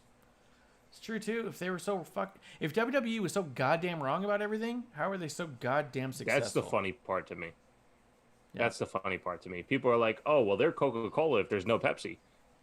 Show me a chance at being Pepsi. Show me a chance at being Burger King compared to McDonald's. It's just not... Yeah. Does McDonald's get lazy? Sure. And then they go, hey, here's McFlurries. And you're like, what? Yeah, wait, hold The on. fuck's a McFlurry?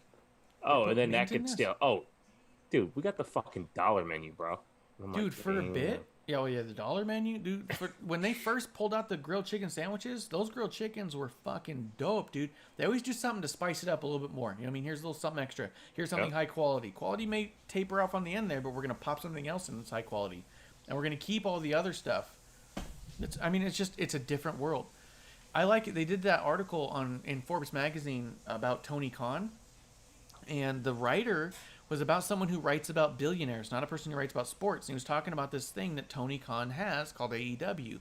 And they said something along the lines of it so far has made like $45 million. They also had to make mention that that is literally a drop in the bucket when you're looking at WWE numbers. Right. So they even had to say, like, look, you might want to call it number 2, but it is a distant number 2. You know? Well, I've said it since day one of the conversation. podcast. I said since day one of the podcast. AEW is a company that has $1 billion behind it. WWE is a company worth $1 billion. You can go and buy AEW for less than $1 billion. You have to pay more than $1 billion just to air Raw. Mm-hmm. Yeah. So there's a huge difference. Yeah. Kiro says, wait, only 45 million. Yeah, it has something to do with their expenses. I didn't read all of it. I don't. Check it out. There's a Forbes article about Tony Khan. Check it out. It has it all in there. But yeah, something along those lines. And also that they're in the red because of their video game expenses, which a lot of people were upset about. But I don't have any problem with that. It's all business stuff. Yeah, that's what I said. I saw an article that said there's movies out there that when studios make a movie, they list each movie as its own business, and they find ways to write off all the expenses to where they make zero money. Yeah. So that the movie can operate at a net loss. Yeah. It's all numbers and how it gets worked. I mean, oh yeah.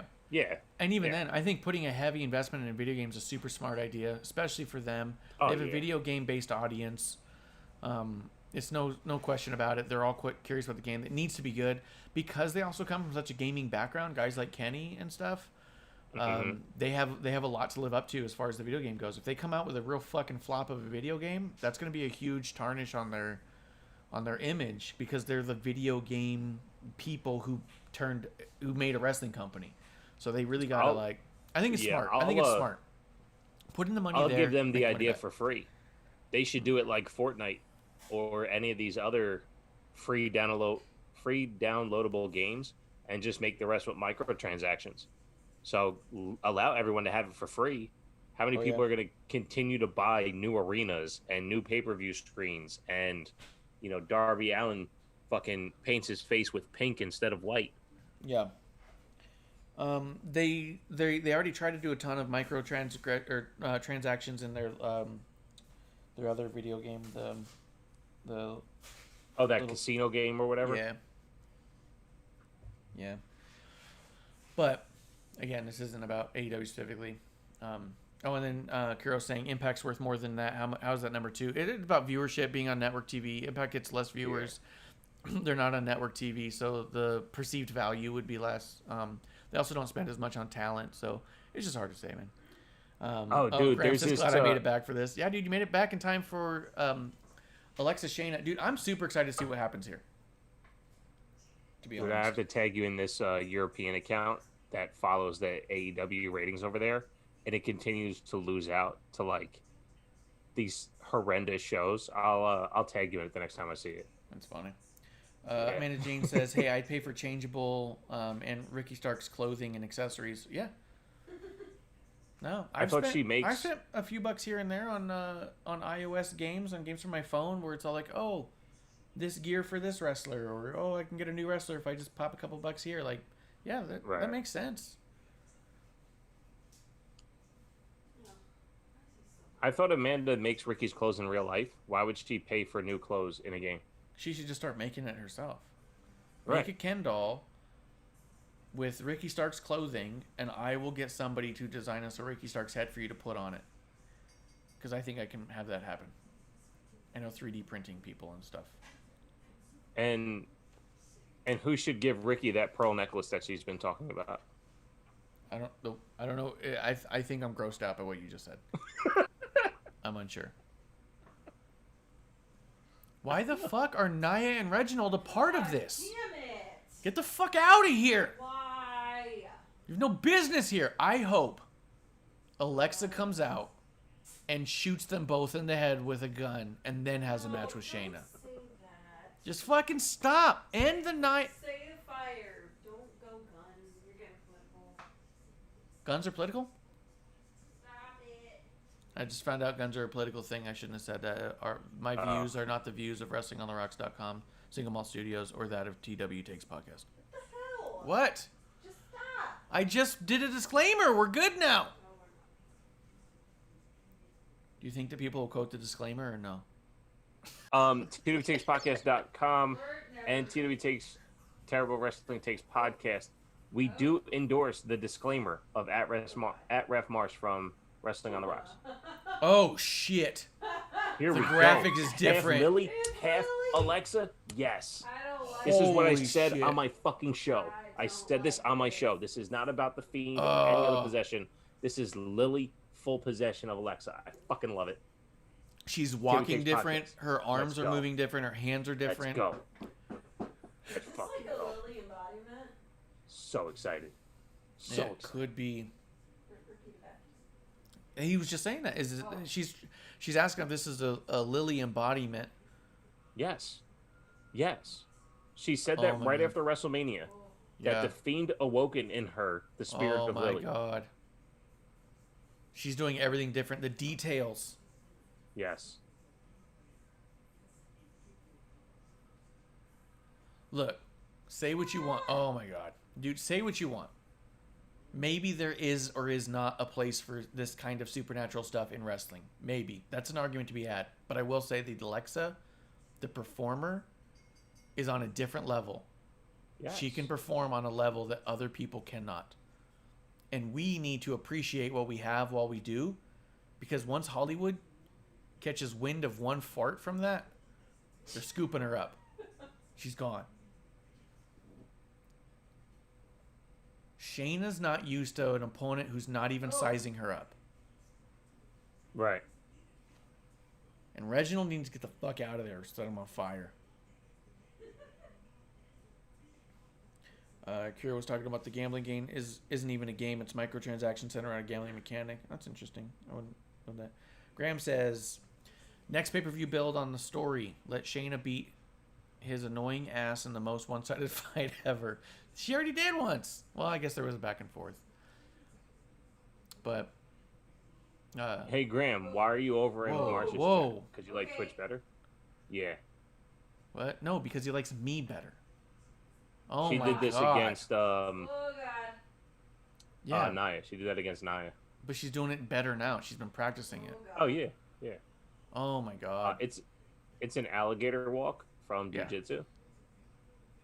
Well, everyone does alligator walks in jiu-jitsu, but not in wrestling. I'm just I think giving origins. I think Dana Damn. Bryan's done it. Yeah, I think he did it in his Brock He used to Lesnar do it match. walking to the ring. Oh, This camera fuck. sucks. They showed the back end of that flip. Yeah. But the connection they showed, and that was gnarly. Yeah. Yeah. You gotta do something to him. Amanda Jane says, I am not responsible for his fashion. He should retire that. The Okay, character work is wait. so good. Focusing on Reginald. Yeah. Get rid of He him. doesn't want to look into her eyes. I love it. Yep. I tell you what, Reginald being there shows strength of Alexa's character. It does. Oh, he ate the 1.5 pieces. He didn't even finish the other piece. He rolled up. Really? Yeah. Oh, wait. He just poked his head up because he was like, what'd you tap me for? There you go. Dude, can you not rub your nipples on the live stream? I'm going to watch. You guys can see a squirrel come out and grab a piece of bacon. Come on. You know it's there. So bright for him.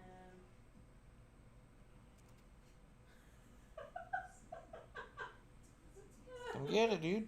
This is Marsh feeding his nipple bacon. Doot, doot, doot, doot.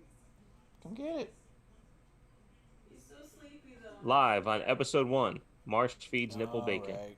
I'll give it to. Oh, he swatted it. There you What are they, nocturnal? Yeah. But he loves bacon, so. Yeah, he doesn't get it very much anymore. Back in the day, he used to get Chinese food and Dunkin' Donuts on the daily. What? Now I'm not allowed to eat the way that I like to eat. He's not allowed to have food with me anymore. Producers really put a lockdown on our health. It's bullshit. She's like, you're not going to die by 40. And I'm like, fucking watch me. And it was a whole thing. As Barney would say. Challenge accepted. Yeah, challenge accepted.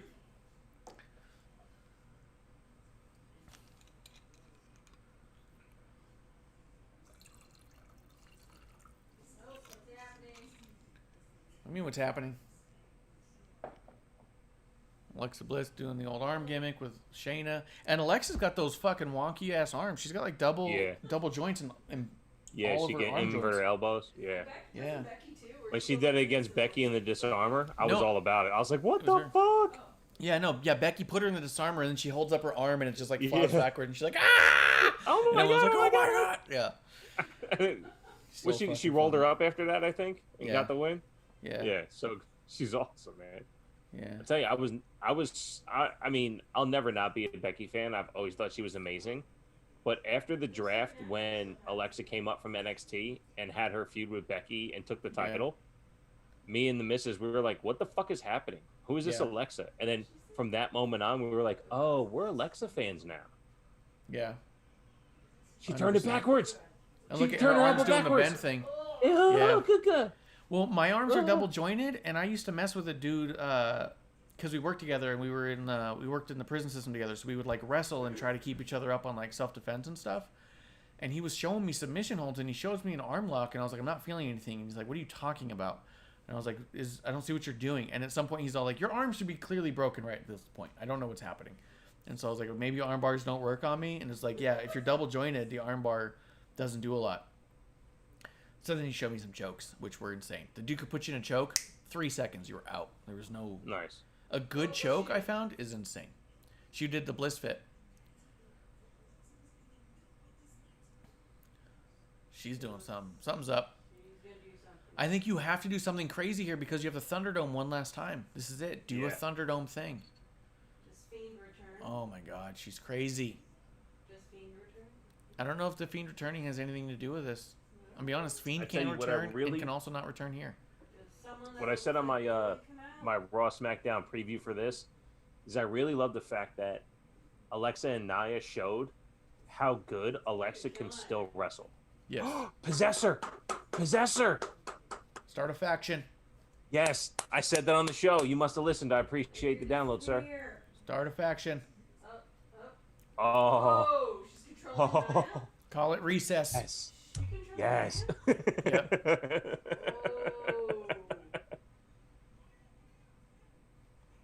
Oh! Oh! Nice.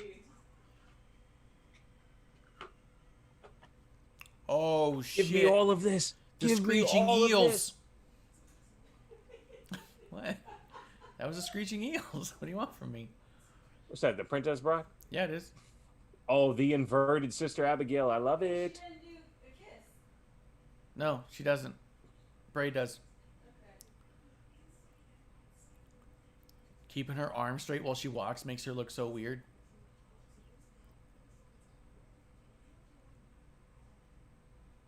Get some. Oh, I love it. Get it? Mm. Boom. Thanks for coming, Shayna Baszler. You're done for here. No, I'm just kidding. I'm kidding. A lot Tell of me it people are didn't like, make sense. Tell me that match didn't make sense. That was fucking awesome. match was dope, dude. It was fun. And like I said, some point you're just enjoying what you have while you have it. We have Alexa right now. I don't think we have Alexa in 5 years. I think in 5 years she's long gone. I'll take the under. And for Graham, that's a betting term. The under is a betting term, Graham. Betting terms, I hear him. So Graham likes to be under. I'll take the under on 5 years.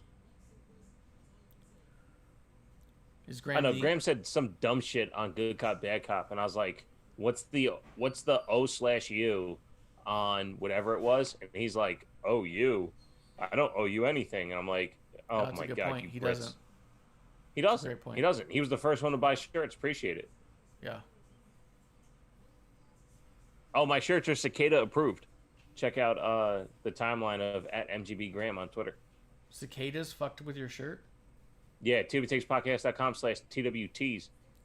Dude, you just The said white your one shirt is cicada approved. is a ticket for infestation. You don't want No. moths or No. cicadas in your shit, man. No. It means that they will turn friendly. No, they don't It turn turned friendly. Alexa into Playground Alexa. Oh, that could be. Graham brings up a good point. Speak proper English, then I'd understand. That's true. He speaks the Queen's English.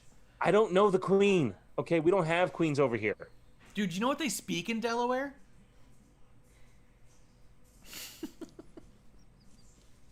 What's the punchline, Marsh? Or that was. I'm Googling stuff about Delaware right now to find out a good pun to use. Oh my god. A good Delaware pun. Anything to tweet about that last match? Whatever you'd like to tweet about that last match. I mean, What do they speak in Delaware? This guy hits me up on Twitter. Dude, are you from New York? You speak like New York. Yes, I am from New York. Can't live somewhere else. Shout out to Justin Time, who lives in proper New York.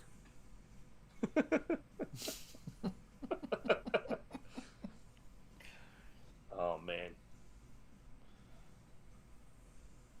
Yeah, dude. When I did my Raw SmackDown recap with Hell in a Cell preview on it was Tuesday when you were filming. Yeah. Is when I did mine. And or no, Thursday. Thursday I did mine same time as yours. So whatever it was. I did mine and I'm like, this is a WrestleMania card. All these title matches, these matches are fucking amazing. The ESPYs. Why are we this lucky and not excited? Guys, Crazy. look. The ESPYs have a best WWE moment. Voting open now. ESPN.com/ESPYs. I mean, given that WWE is so terrible and they're failing, that True. we should also be taking a look at the best AEW moments, which clearly would have to be on the ESPYs as well, right? They're the number 2 Yeah. company. They're better than WWE in every way, right? They do everything right. You're right. Wait a second.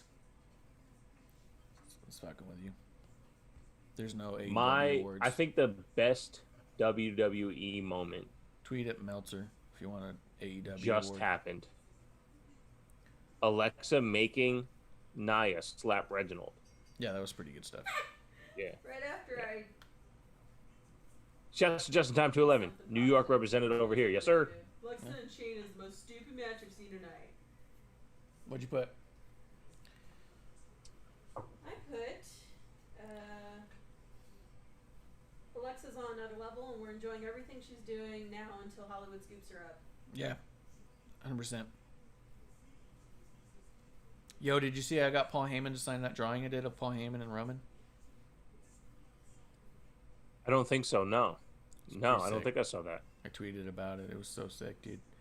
My drawing of Roman and Heyman is signed by Paul Heyman in like gold now. It looks so good. The original one?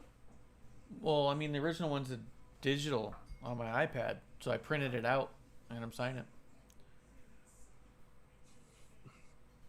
But I'm saying the chalk cartoon style one. Yeah, the kind of the splatter one. Yeah. Awesome. Yeah.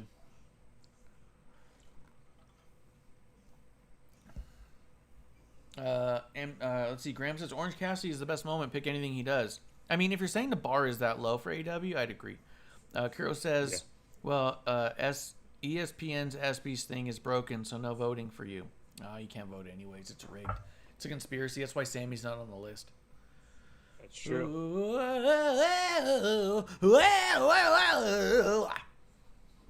love Sammy's Average stream bit rate is too high.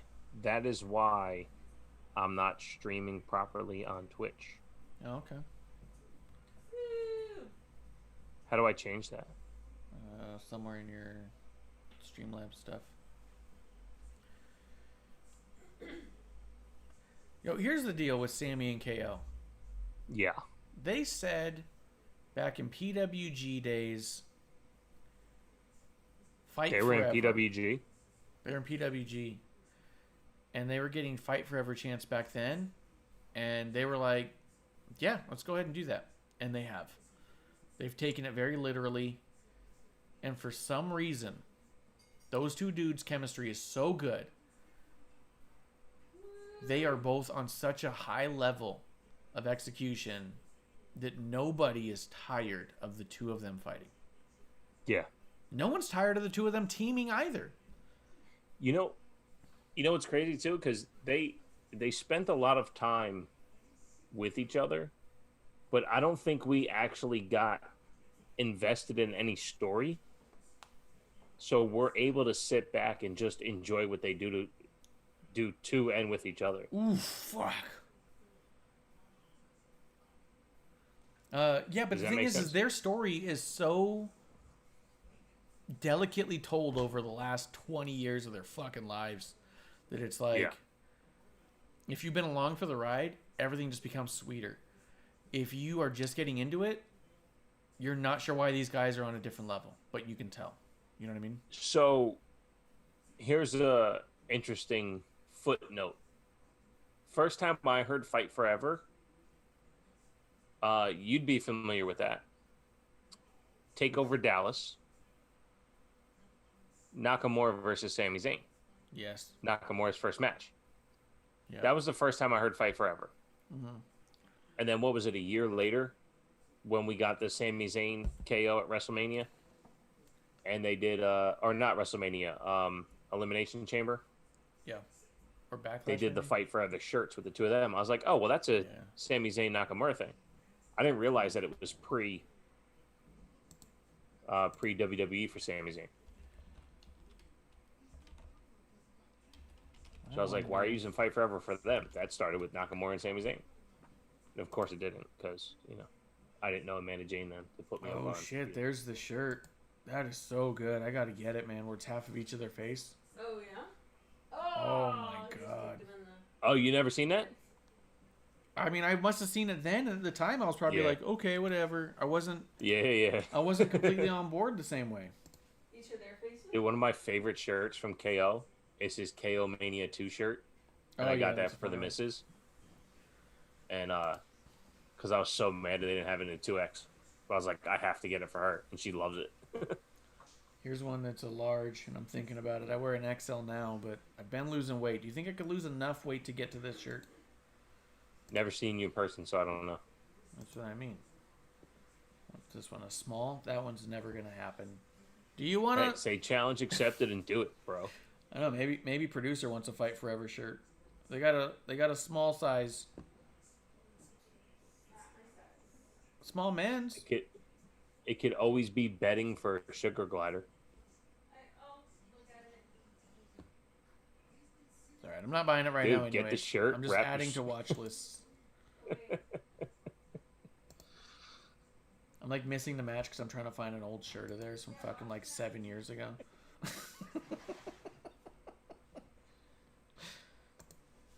Which means we will both be rewatching this separately before we go on live. Episode 1 Tuesday. WOTR the show. The thing is they just don't miss. So what are you gonna do? Be mad about it? You're gonna pretend it wasn't amazing? Yeah, I said this a bunch on my show. I probably said it on yours too. The very first house show that the missus and I went to together, we were so excited to see Sami Zayn and Kevin Owens wrestle each other. They went for 7 minutes, and I was so disappointed. Wow. I remember looking at the clock before and after the match going, come on. I heard all these stories about house shows. I'm like, yeah, let's go. Best matches at house shows. 7 minutes of KO and Sammy? I was so pissed. Amanda Jane brings up a really good point. Let me hit the chat real quick. She does say PWE times were probably like 13 years ago. Dude, you know how math is. I use a Steiner calculator. Kiro says ESPN's now giving a 503 error. It's because so many people are voting because AEW is not as popular as WWE. That's how popular WWE is. They shut down ESPN. Miss Amanda Jane says you can cut it and put it on another shirt, which is actually a great idea. I could buy it and turn it into a big giant patch, put it on a jacket. I could put it on the back of one of my Dream Match shirts. I got the Dream Match shirt of Generico versus Sammy. Oh, nice. I could always put it on. You can make it into a sticker and put it on your humidor. This cool. It's cool, baby. Cool. What's the good video bit rate for a stream? I don't know what was the warning at. The warning was at 900 kpps. kbps. It was at 900. Part of it has to do with your internet. Ooh, fuck, that's good. Well, I just dropped it to. It was at a 10,000. I just dropped it to 7,000. I don't know what our that video means. bit rate. Video is 2,500 for us, and audio's 2,500. Yeah. Well, I'll drop it to 2,500 then. Yeah, I don't know why it was at 10,000. Yeah, that's probably why you're having an issue. He's having an issue with his video over there. I was just giving him bit rate. That might have been what the error was when we streamed last time. Yep, that could be. Yeah, it's true. You fucked up last time, so could be it. Yeah, but after fucking 3 hours.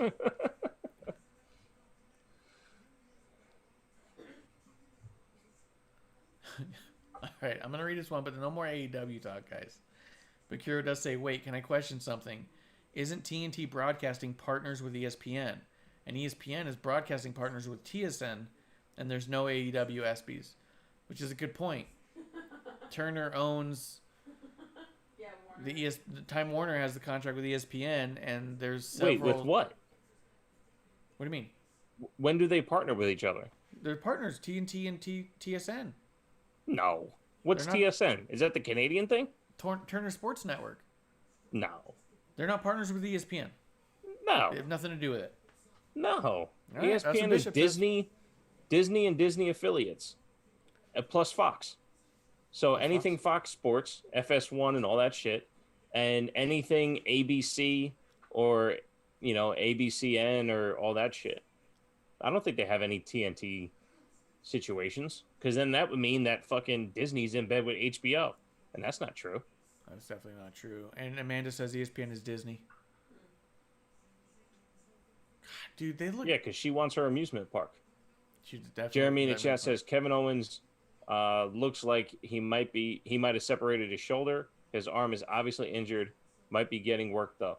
I will trust both of those opinions, whether it's hurt or worked, because as you've seen, me and Marsh, we've been bullshitting, not watching. So the brilliance of KO on display. I mean, he's definitely like super milking the shoulder, and it could be a work. The thing is he's so good that it could be a work. The other thing is he's so fucking tough that it could be real. And the other thing is he loves it so much that it could be real, because he would still do it with a dead arm. He would. Yeah. Because he would say, And I fuck would it. feel like- If this is my last I feel match like for the if next his- 6 months, then I'm going to have the hell of a match. He's that type. And if his arm was dead, he wouldn't sell it as much as he's selling it right now. I don't know. If you look at that flip, he didn't move his arm one I know. bit. He held it. Which makes me think that it's possible that it's really going through it, because he keeps like going like, fuck, and my arm. Like, it's very possible. But it's also possible to me that if he's like, I'm out after this match, there's no way this match isn't going to be the best. Yeah, he's the type. If he thinks he's done for, he's going to have the match of his career, because in his mind, if I never wrestle again. Arm. I have to see his right arm. Look at the crown of his left shoulder. Yeah. It looks a little weird. If there's that same kind of thing on the right arm, then we're fine, because it could be his body. But if they don't have that, yeah, he might be fucked. The thing that's got me wondering too is that he keeps coughing still. So he's still putting over the nail he took, but he's also putting over the shoulder. It's just one of those things where I honestly think that if KO gets injured in a match, his thought is if this is my last match, it's going to be the greatest match I've ever had. Yeah, for sure. And I think that if it's his last match and he's in the ring with Sammy's going to do everything he can to protect him. And not even close to what he would do for anyone else. Yeah. Yeah. I remember we talked about it pre-WrestleMania, how much these guys love each other. Yeah. And them having their like swan song moment at WrestleMania. Yeah. But to continue this and have something. Oh, stunner. Oh my God. And I think that if he were to get injured in a ring, there'd be no one he would rather see on the other side than Sammy. Yeah. He knows he's going to get taken care of the rest of the match. He knows that the two of them can do anything 1,000%. Like even 1,000%. this weird punching thing back and forth where he's only like one arming it. It looks so good because it looks like a fucking fight. Yep. This is so good, man. Oh, see, And I think that also, if the ref were like, Kevin, do you want me to stop the match? And he's like, no. I think Sammy would also be able to like, don't you do it. You know what I mean? Like Sammy and Kevin Owens would, you'd have to convince them both at this point. Yeah. Oh my God. Look at the way he's kicking him in the head, dude.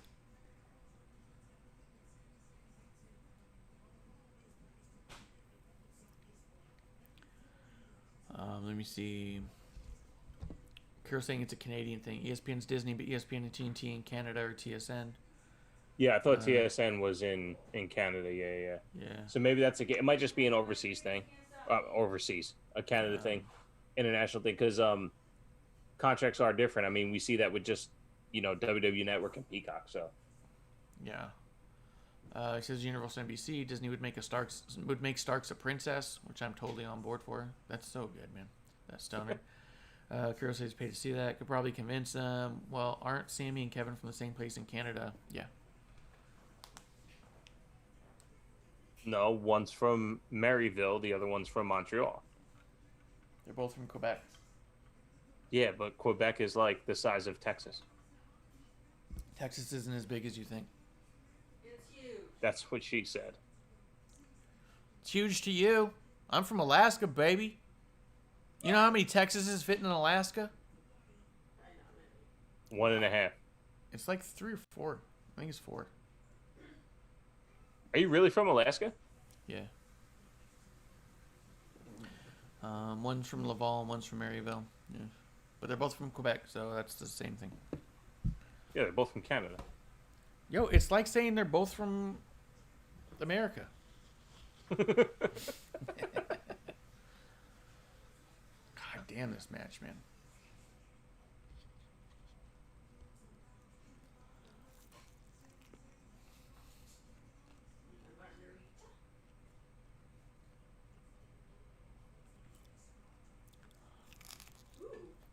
that's tasty. Sugary, but Fuck. Is that the mango or the traditional? mango. Very sugary. What are you gonna do? Husky stuff. Oh, Whoa. oh, cell in the throat still.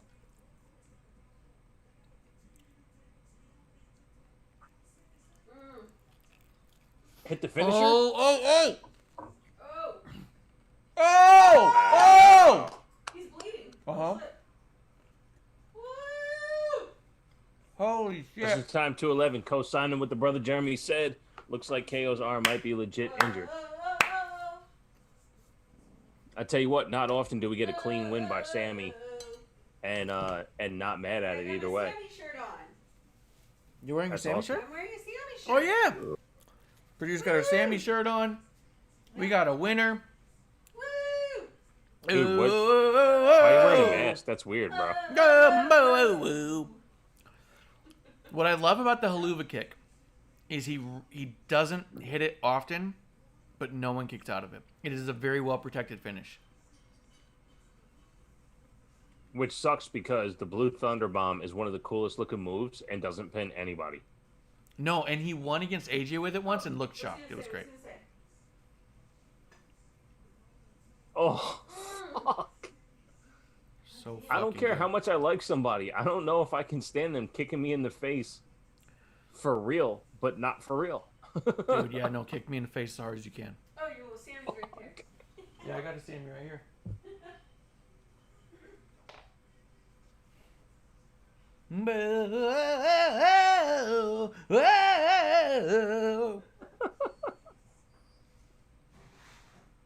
Oh, man.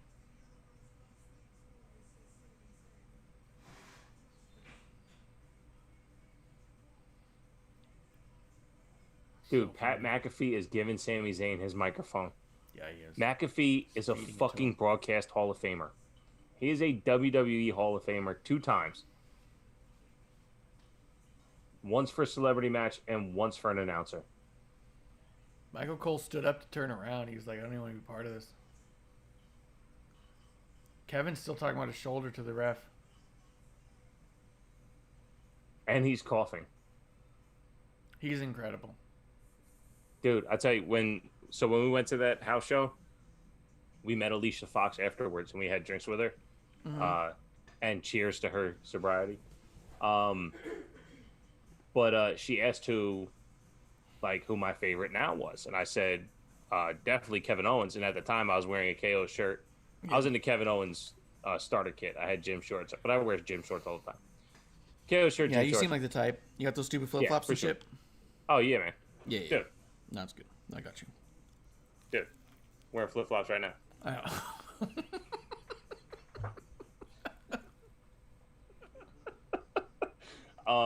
But no, I said Kevin Owens. I'm like, and she goes, "Oh, Kevin Owens. All he does backstage is walk around like I'm a wrestler. I'm a wrestler." And like I'm like, yeah, you can tell that all he cares about is being a wrestler, and he will do anything to make sure that he is a wrestler. There's nothing wrong with that. So here's the funny bit: is I always thought, I was like, oh, if I met Kevin and Sammy, I'd be really good friends with Sami Zayn. I hear he's crazy into wrestling. He knows everything. He's very meticulous. And I've heard that's very, very true. But I've also heard, because he even talked about in an interview, when he's not at the venue and he's not doing it, he's not watching wrestling. He's not thinking about wrestling. He's doing other things. Yeah. Kevin Owens is actually who I'd probably be friends with, because all he does is watch wrestling. If he's not at wrestling, he's watching wrestling. You know, if he's not doing but he doesn't drink beer. What do you mean he doesn't drink beer? I don't know. He did an interview. He did an interview with Renee on whatever show Renee had on the network a long time ago, and she was like, "What's your favorite Canadian beer or whatever?" And he's like, "Well, I'm like the worst Canadian because I don't drink beer or watch hockey." And I was like, "Shouts to you being American, bro." Yeah. But he didn't say like, he didn't say if he drinks, something else. But He probably drinks like. But no, I hear vodka or some you. shit. I mean, everything I see Sammy sans wrestling is so admirable. And I just don't live in that lane. I'm not that nice a guy. Yeah. Did you get a Dancing Sammy shirt? Yeah. Yeah, we got Nice. two. Nice. Right, you got one for you too, right? The Dancing Sammy? What, Tim? Dancing? Yeah. Yeah. Oh. I think I do. Yeah, I mean, just to do something like that, he makes a fool out of himself on purpose, giving everything he has inside the ring, and then turns it into an opportunity to give it to everyone else. He's so good. Just a good dude. What's up?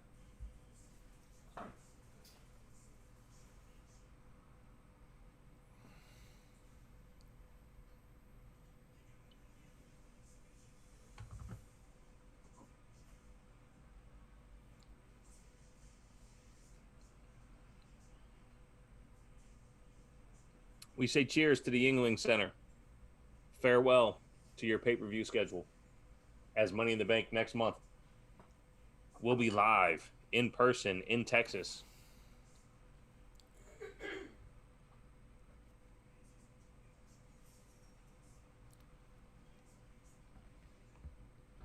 Yeah. I'm gonna be at SummerSlam. We got our tickets. And the SmackDown right before it too. Nice. We're gonna do it. What I was really surprised is that they didn't do any packages for SummerSlam. Yeah, they did. They did? You didn't see the travel packages? I can send them to you. They sent them to me. Yeah, I signed up for the notifications and everything. I mean, not that the missus would let me go, but at It's least wanted actually to see what cheaper the to price get was.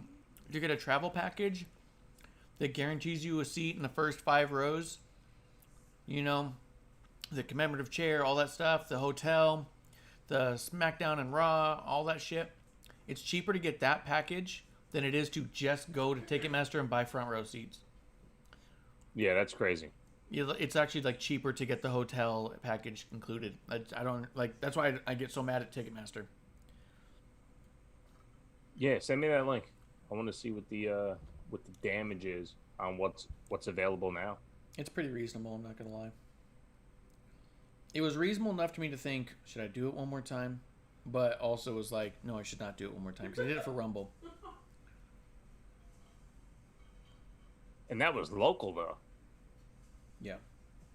This is out of town.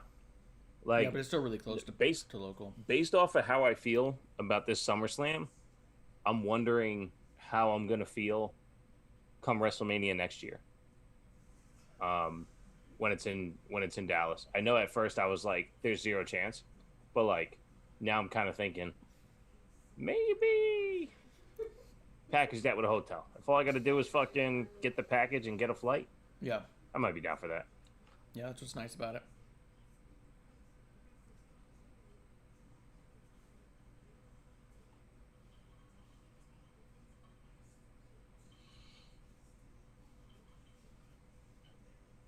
Fuck. I need like a fucking half a coffee or something, but I'll be up all night if I have a cup of coffee. Yeah, I'm trying to eat some right now. Speaking of coffee,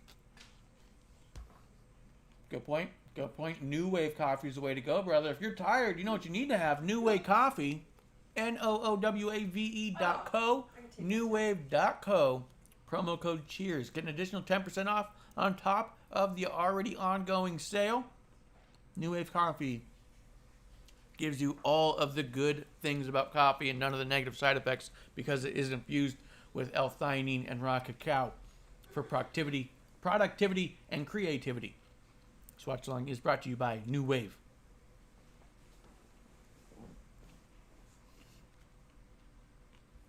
They're good people over there too. Greg is the guy who owns it. yeah, I got to email him back. I got my grounds of New Wave, and if you have an espresso machine and you go on Amazon, there's people who have done the aftermarket style kits to do refillables. Yeah. And I told him I was going to do that with my Nespresso machine so I can see what the predetermined should be. So if you are in this watch along, whether in my chat or Marsh's, I have found that the 5.5, I don't know, it's either 5.5 or 5.7, 5.3, something like that. Malazio, for those in the Verturo Nespresso machine, is the way to go. But I haven't emailed them yet to let them know that that's what I found. But yeah, I found the, I don't remember what the kit's called, but Amazon, somebody on there sells a kit where you can make your own Nespresso pods for reusable, and it works well. So Yeah. I do it that way. What do you think of the coffee now that you've had it? It's good. It's good. It's, you know what surprised me? Like how clean it is. Yeah. I mean, so I come from a food background and I was never big into smoking, so I never damaged my palate. And I usually get to pick out like how things taste. And there's a lot of manufactured coffees that like have this chemical aftertone, right? Where like, you know, you get this full palate fucking chemical taste. And this coffee, it's super clean. And it's not, it just, you know, it's weird. It doesn't taste mass produced. Not at all. Yeah, there's a craft quality to it. It's pretty good. It's pretty good. To be fair, because I am, you know, I say this about your drawings. Yeah. You know, just to be fair, I don't have a clean enough system to notice the benefits that they talk about. Yeah. Because like you, I drink like a gallon of coffee a day. Yeah. I start out with a half a pot. So it's impossible for me to start my day or even cleanse my system of that and go into the New Wave. But when I do have it, I do feel like I'm drinking something really clean. And I'm a black coffee guy. I don't put anything in it. No cream, no sugar, no nothing. And for a black cup of coffee, it's super clean and very enjoyable. Yeah, that's what I felt about it too. I drink my coffee black primarily. And every now and again, I'll throw some almond milk in some of them just to smooth it up a little bit. I felt like it had no bite. I thought it was really good. Yeah. And I also felt like I could get away with not having the full pot. You know what I mean? Because sometimes I drink a shitload. I felt like I could get away with a little bit less on it. Sometimes. So yeah, to double back, it has enough flavor to not want, let's say, like another cup or two. Yeah. But I don't find it super strong, because like I usually drink Bustelo or some type of dark roast, and I didn't find it like as bold as something like that. Yeah. and Bustella's an espresso ground anyway. But yeah, no, it's not shitty coffee. It's worth it to give it a try, and if you like it and you like to treat yourself, it's worth enjoying over and over again. Yeah. Especially with promo code Cheers. Promo code Cheers. I like the idea of, even with the subscription, because even if you do it right, I mean, you're getting, because you can even go down to like once every other month. So you're telling me like one bag every 2 months isn't worth the treat? That's what I did. That's what I did. Yeah. I ordered the one up front and then the subscription. And my subscription's once every 2 months. Because like I said, we have Nespresso, plus we do bulk coffee in the pot. And my pot's so damaged that I can't put New Wave in the pot because it's going to taste like the last fucking 6 years of making coffee. Oh, gotcha. Yeah, makes sense. I'd like to French press it, though, but I don't have one. Oh, yeah, that's probably actually really good. That or pour over? Yeah. Let's see. Kuro's in the chat. He's talking about a little bit about Quebec, province size of Texas. Quebec's bigger than Texas. Conspiracy. He says, how many of the male superstars that we've seen tonight have kids old enough to do Father's Day stuff for them? Did WWE give all the dads the night off, minus Rollins, who he doesn't really count? Amanda James says MVP's a dad, so he said okay. And I mean, Lashley's a dad, right? I believe Lashley's a father. I think Michael Cole is. I think that a lot of the refs are. I mean, I know you're talking about the talent specifically, but I think there's a lot of people in that building who are fathers right now. I mean, look at Cesaro. You know he's got a kid or two somewhere. The guy's too good looking not to have kids somewhere. Yeah, I'd have his kid. Let's see. Graham's telling you to get a cup of tea, and then Kuro says, Marsh, how do I get you to be a ref? I mean, you just gotta fucking tell me where to be, man. No, you are a ref. Yeah. It's in your name, bro. First name, ref. Last name, where Marsh. are we going? Where you need me to count? And Amanda Jane saying that Charlotte looks better. She looks incredible. Charlotte looks incredible right here. I like the gear. I don't know what it's reminiscent of. And that's her dad. So how should we like you? Yeah. I don't think I care for the eye thing. No. Like, it's fine, but I don't... She's trying stuff Yeah, out. it's creative. She's trying to do a trident through her eye with the cross. Yeah. It's a little much, but...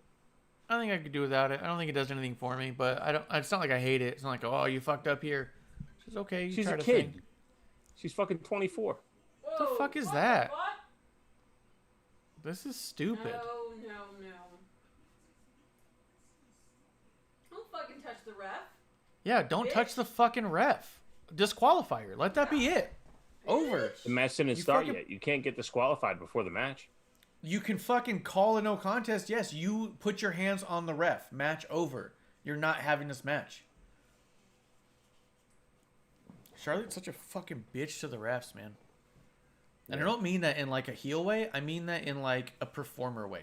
She disrespects the refs so much and undermines their authority in every way. And it's really upsetting. I'd hate No, to the ref heel fucking way Charlotte. is like, hey, the announcer said this. Point to the announcer and then poke somebody in the eye. Yeah. Or Yeah, she tap does them shit on in the front of the ref. one shoulder. Yeah. Yeah, she just completely undermined the ref because she did that not only in front of the ref, but involving the ref. And then says, what are you going to do about it? And the ref goes, yeah, I guess I'll do nothing. Yeah, because you have no fucking authority here. So great. Now what's the point of the ref? You just fucking buried the ref. And Sean Bennett is a great ref. Amanda Jane says Cesaro's super single. Kuro says, who put hands on the ref? I blinked. Charlotte It was did. a joke.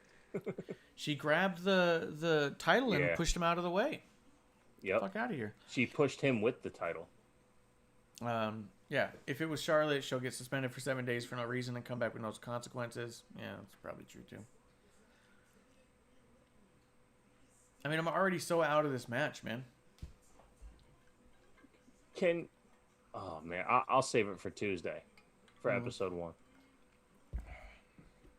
Because I have a super hot yet possibly extremely terrible take. Yeah, you're good at those.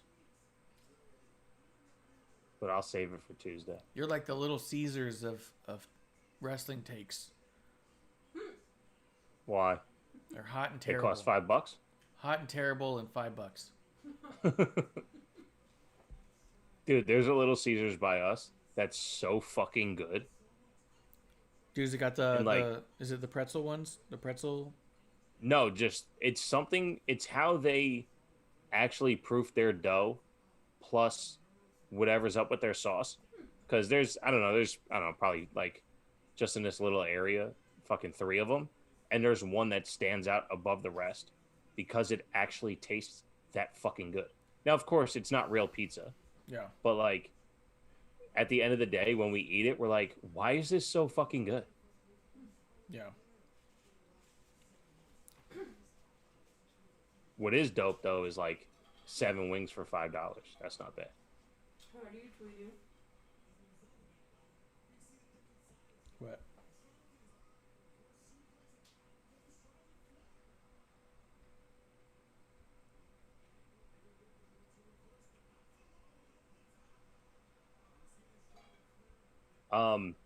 I did want to agree with you too, though. You said I believe it was episode 1 last Tuesday, on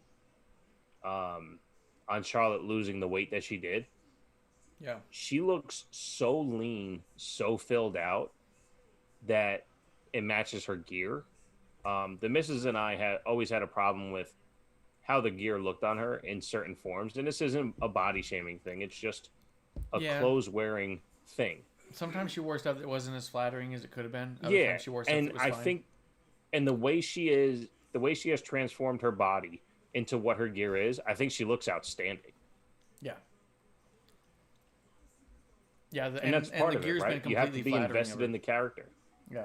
Sorry, what was that? And the gear's been completely matching and flattering as well. Because there's sometimes you see someone in gear, you're like, well, it's not that the gear's bad. It's not that you aren't in the right shape or anything. It's just that for whatever reason, the cut of that gear is just highlighting the wrong thing that you want. What is she doing? I don't know, dude.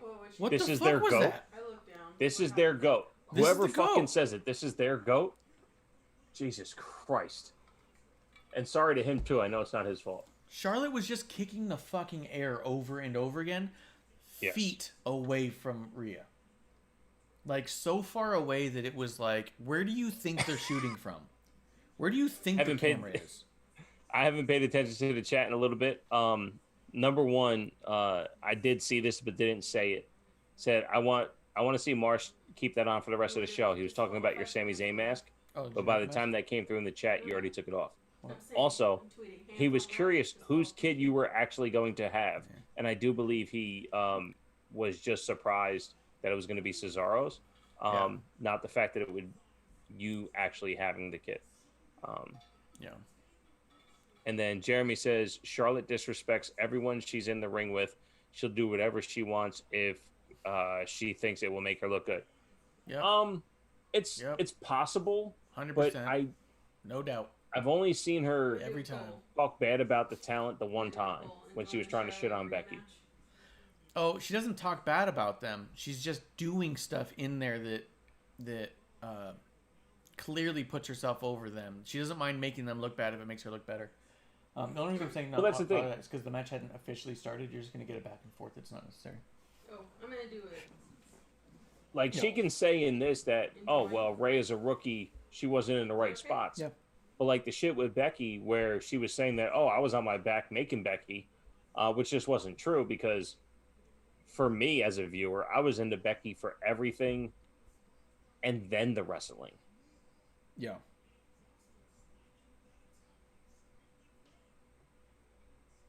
But neither here nor there.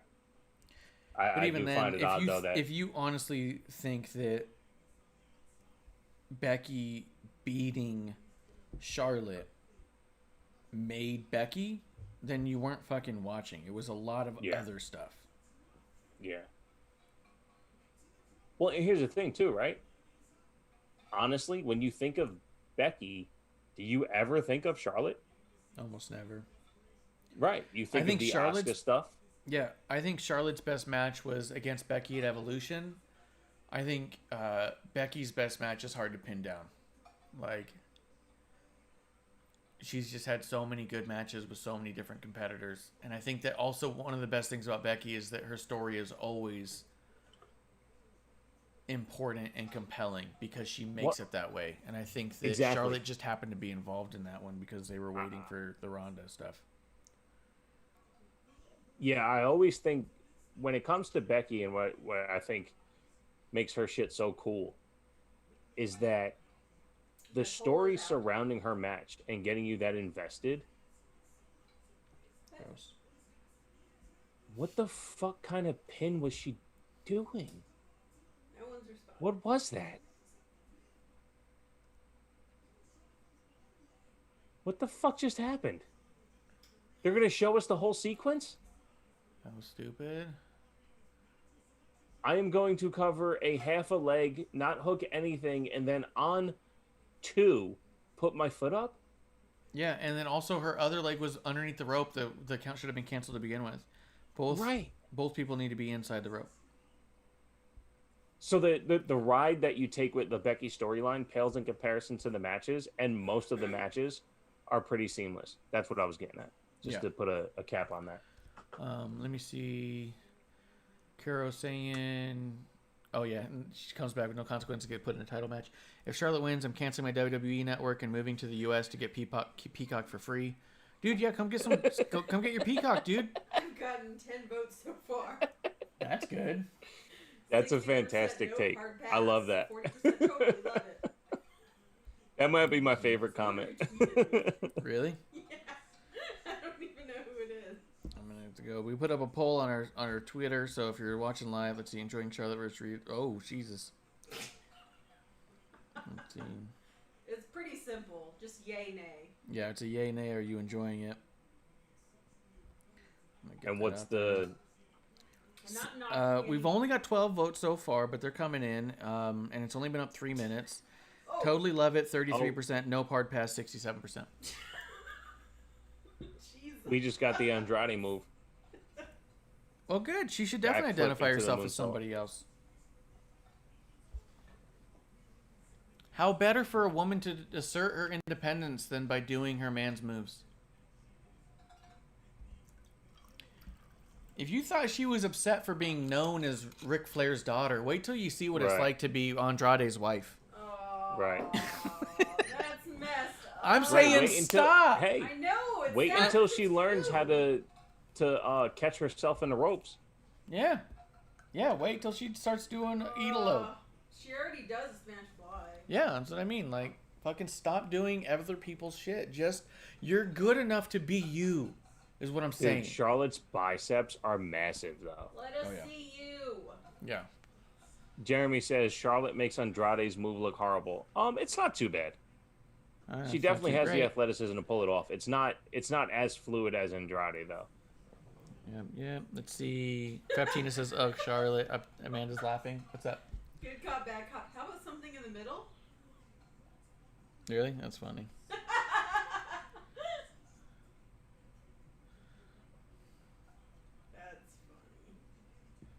That's the point. Are you enjoying it? Yeah or no? Yay, nay.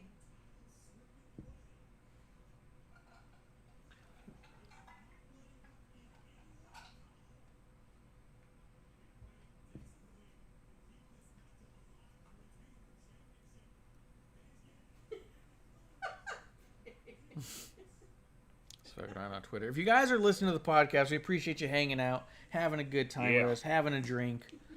You can always interact with us on Twitter at WOTR The Show. I'm at Ref Marsh. Twitch.tv/Wrestling on the Rocks if you want to jump in the chat. Also on YouTube, you can usually find us, WrestlingRocks.com for all of our links and stuff. Charlotte shouldn't have taken that massive bump and then started talking while she was on the mat. Just a thought. No? At least put your hand over your fucking mouth. Let's see, Kuro saying, I want to go to WWE and tell them drop the name Flair from Charlotte and tell me how many people pay attention. They've done it twice. There's been several times it only was Charlotte, and they would only say Charlotte, and they never said Flair. They've done it, but it always comes back because at the end of the day, too much of her presentation is based off her dad. Look at where her knee pads are right now. Her knee pads are under her knees. Who did that identifiably all the time? Her dad. And why? Oh, because he was self-conscious about his legs. Oh my god, that's fucking hysterical. Dude, I'm gonna tweet this to you right now. Hit me with it. And I'm gonna hit the show account too. I don't know if producer's controlling that one. But no, I called it out in the beginning of the match. As soon as she bounced off the ropes and did the fucking stutter step, that's her dad 101. Yeah. So why would you woo or chop if you don't want to be known as your dad's daughter? Yeah. And Just don't do it. just because it's Father's Day. Yeah. Just don't do it. And it's totally fine. And I prefer it. You know, I absolutely prefer it. And you know what? You've done enough with I'm with gonna the smack legacy as Just it a is. Wrestling 5 in the face. He just said this is actually Rhea's best match. You're out of your fucking mind.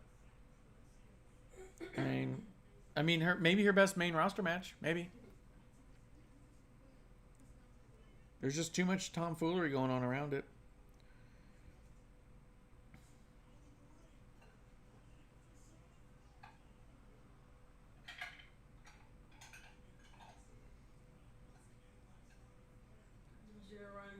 Just in time 211 in the YouTube chat says, I'm just gonna flat out say it. This match is god awful. It's in between. It's in between. It's The leg thing? it feels stereotypical of a Charlotte match. And it still hasn't allowed Rhea to be Rhea. Oh, because that's Rhea my was supposed problem. to be kicked into it. And Charlotte just keeps missing. Oh. Spear! A spear! Spear! Spear! Oh my Yeah, god, spear! don't you fucking do it. Why are you being like this on Twitter? What am I doing on Twitter? If she doesn't fucking bridge and Rhea taps out, It's Ricky Gervais. I know. What she should do... Oh my god, this is so weird and sloppy already. Start counting, ref! right? Goddamn kidding me. She's already fucked with you, dude. Once a performer... I thought you said he was good. He is good. So what the fuck is he doing? He's being lenient because it's Charlotte. And that's what it comes down to a lot. Is Charlotte has a lot of fucking pull. People don't want to fucking make her mad. But at the end of the day, once a performer puts her hands on you, let's say you don't want to fucking disqualify the match because of how everything's supposed to go, you be a little bit more aggressive on stuff. What? The fuck was that? You can throw her into it, but you can't throw it into her? Rhea caught a DQ for that? Are you fucking kidding me? Was that even a was that even a double count out, or was that just literally for the fucking top of the thing? It had to be for the top of the thing. If it was for the top of the thing, that's fucking dumb. Wow. 19 votes.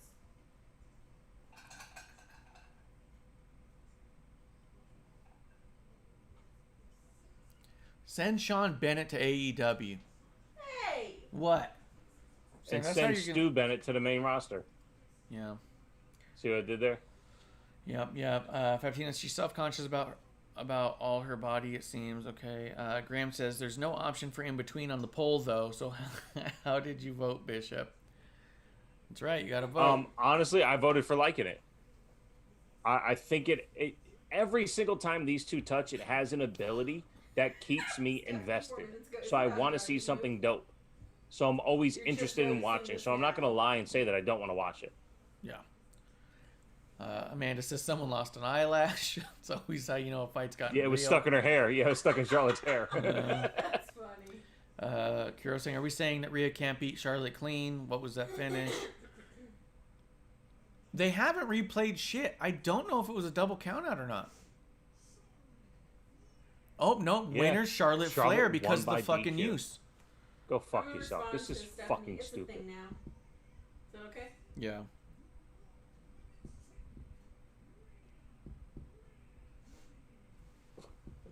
And you're going to make Rhea the heel by being happy to take that victory? This is so fucking stupid. Tell a real fucking story with a once in a generational talent and Rhea Ripley. Yeah, but it's all to protect Charlotte. How do we keep the title on Rhea but make Charlotte look strong? You know how? You know how? Don't have them face each other. It's fucking That's how. don't. You can do this shit with Charlotte and someone else. Do it with Dana Brooke and elevate Dana Brooke to this level to where she gets fucked You're over and learning, Charlotte bitch. wins. You're And then learning, you have a bitch. strong ass Really? Dana The Brooke. fuck is Charlotte's... God. What did they say? All right, I'm going to take a quick pee break. All right. ridiculous. This was awful, man. Like, and what do we keep saying? As much as we want these matches to be good and we watch to enjoy, every time they put Charlotte and Rhea together, it's like, I'm not looking forward to this. I don't want to see this. And then this kind of shit comes out of it, man.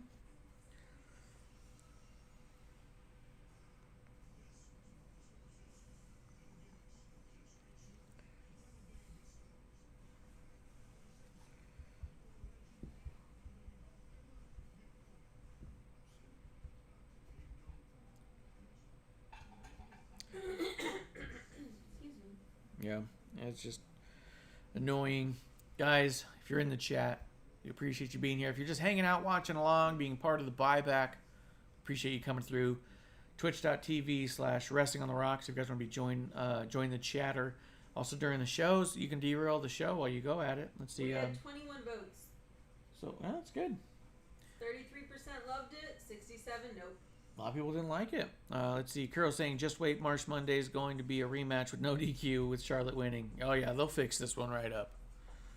And then it won't be for the title, though. But Charlotte will win because it won't be for the title. We'll do something like that.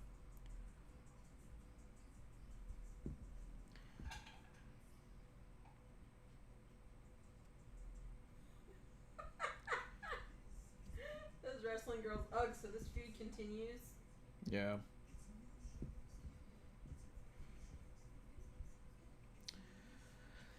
Yeah.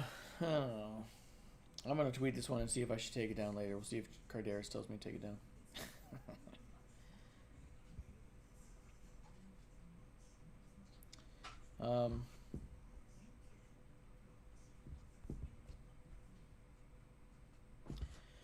But let's see. It'll be a title match, he says. I think it's going to be non-title, and that's how she's going to win. But, guys, this watch-along is brought to you by New Wave Coffee. NOOWAVE.co. newwave.co.co for New Wave Coffee. You can get a shirt. You can get a mug. You can get a subscription service where you can get a bag of coffee every week, every other week, every month, every other month. You can use the promo code CHEERS for an additional 10% off on any of those items on top of the ongoing sale they have on most of their items. The 10% off will apply to the first bag in your subscription services if you do it. Otherwise, just get a bag and try it out, see what you like, and then maybe try it again for the subscription. See if you can double down on that first 10%, you know? Bishop, how thrilled are you about Rhea Ripley here? I disagree, Bill Apter. What did Apter say? Hold on. Amazing brawl between Charlotte and Ripley. Looking forward to the rematch after Ripley was DQ'd to save her title. My Disagree. computer froze. Can I say that? Respectfully disagree. No. Nah, I would just leave it. At leave Just it a be. Wrestling 5, not in any chat, but in a tweet says, Oh, I I think accept he the and, L because of the DQ, but I stand by this statement. This was the most physical match I've seen without the use of gimmicks, and Hold on, I'm hearing something else. it didn't feel lead. Alright, what was it that you saw? He and McAfee. Yeah. He tweeted something nice about them the other night, like great commentary by McAfee, and Oh, nice. yeah. So I think maybe they made up. Yeah, patching it up. Yeah. Very Just in good, very time good. to 11 in the YouTube chat says, could the narrative of WWE seeing Charlotte as a babyface be more blatant, so nauseating? I get it. She's protected. And I guess the problem, the disconnect is that we don't feel that way. We feel as though she's not doing anything to cheer for her. Yeah. Real quick, Marsh did plug New Wave Coffee. I want to plug the newly decided promo code, thanks to Graham from Good Cop, Bad Cop. Promo code JustCuz gets you 90% off. 90% off at twtakes.podcast.com/TWTs. All merch associated with that site, 90% off. Until I show up on episode 1 of WOTR the show. Nice.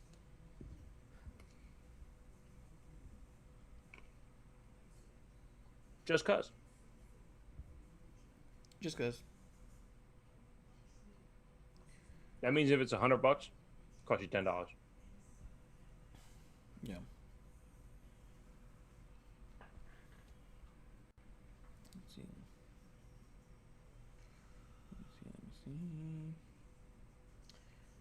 What Graham doesn't know is I'm going to send him a bill for the 90%.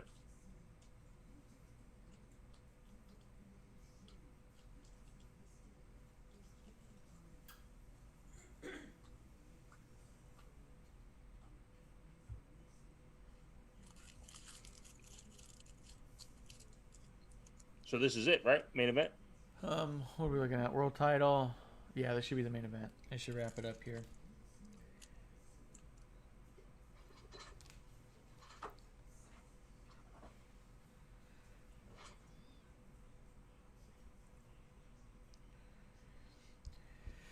Oh, man. Leave it to Charlotte to really fucking deflate the sale on these shows all the time.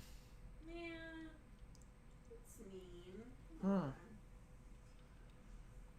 It happens every time we do the watch-alongs. We get to a Charlotte match and all of a sudden it's like, well, fuck, what the fuck's going on here? Is he okay?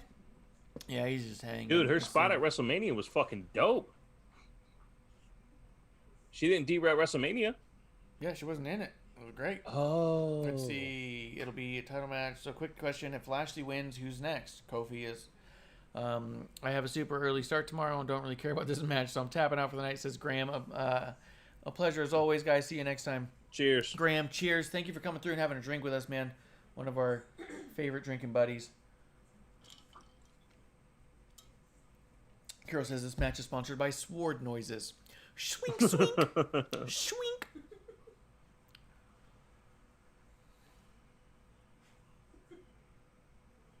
I hate this shit. It's not even yours. That's right. Get 2 hands on Vince's sword. Do it. Put your hands all over it. Now I want you to press on the tip of Vince's sword. Don't Press it in. There you go. Get it. Don't. No, all it took was Drew McIntyre shoving Vince's sword, getting 2 hands around it, pushing it in. There you go. Think about Vince when you grab it. Come on.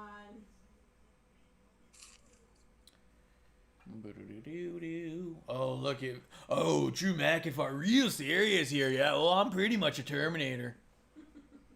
You're not a Terminator. Oh, yeah, shake it. You're home now. Oh, yeah, I feel just like home. Oh, I've got the advantage. Oh, I've been here. Yeah, you lost here. Didn't he? When did he lose and when did he win to Randy Orton? Did he win? Doesn't matter. I don't know. I think he lost Hell in a Cell, won it back at TLC. Yeah, I think that's about right. Ba-do-do-do-do. God, I want him to lose so bad. Oh, I'm so intense. Yeah, but how fake Scottish is he? He wears a kilt and underwear. Oh my god, I thought you were real.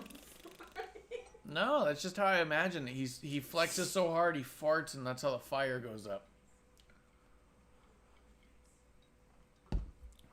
He's cartoonishly Scottish, and it's a little annoying to me. What's that Scottish character from The Simpsons? The groundskeeper Willie. Yeah, that guy. Yeah. Or This match who's is the guy sponsored from by sword noises and mild sexism, as well as corporate greed in a mobile game that's totally not the same as our previous 12. You remember that motor oil commercial from a few years ago? It was Think with Your Dipstick, Jimmy. The guy would come up and smack people in the leg with a dipstick. That's pretty good. I like it. Yeah. Very Scottish. That's what Drew McIntyre reminds me of. Somebody who doesn't matter. That just hits people out of nowhere. That looks cool. Oh, yeah. Oh, that was cool with the shirt, too. Yeah. His interests are so good. Yeah. Bobby Lashley is the fucking credible ass champion. He is the real Oh, dude, this goddamn shit's deal. cheap as shit. What? The packages. That's not bad at all.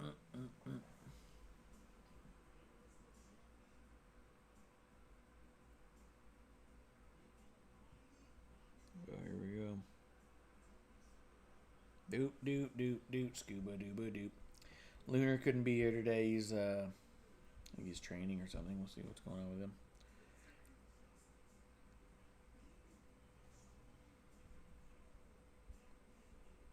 Let's see here. I want Bobby Lashley to win clean and quick.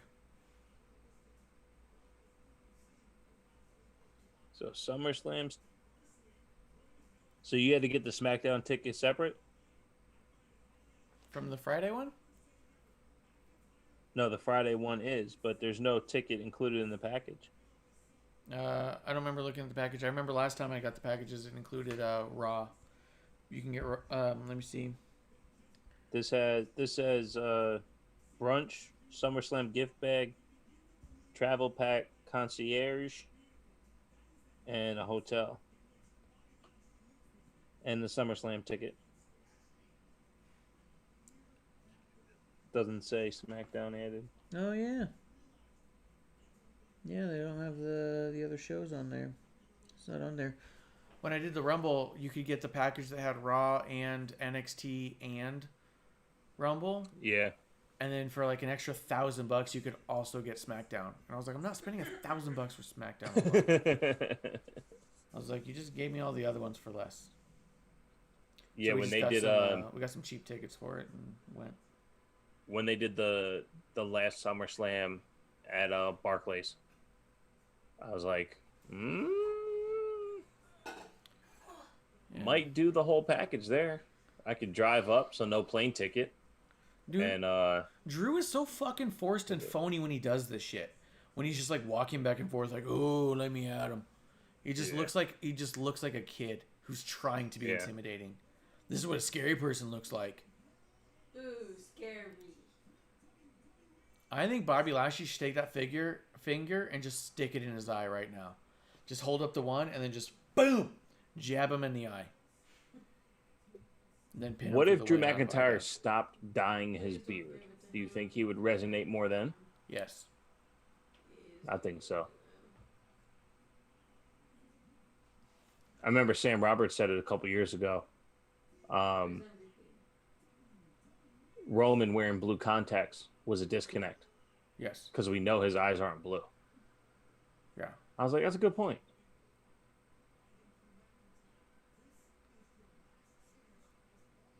Yeah. I mean, sometimes it'll pull you out. Sometimes it'll draw you in. It depends on the thing you're doing, you know?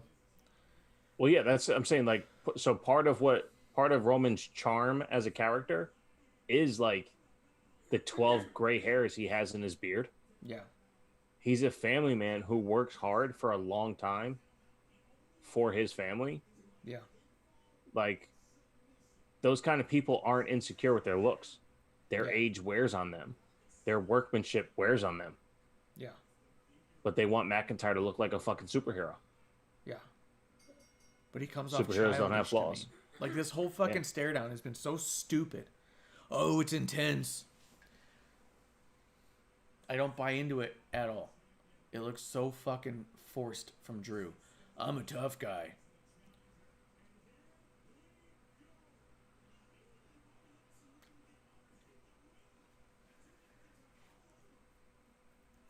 Wouldn't it be cool if MVP stuck his cane through there and like pool cued McIntyre in the head?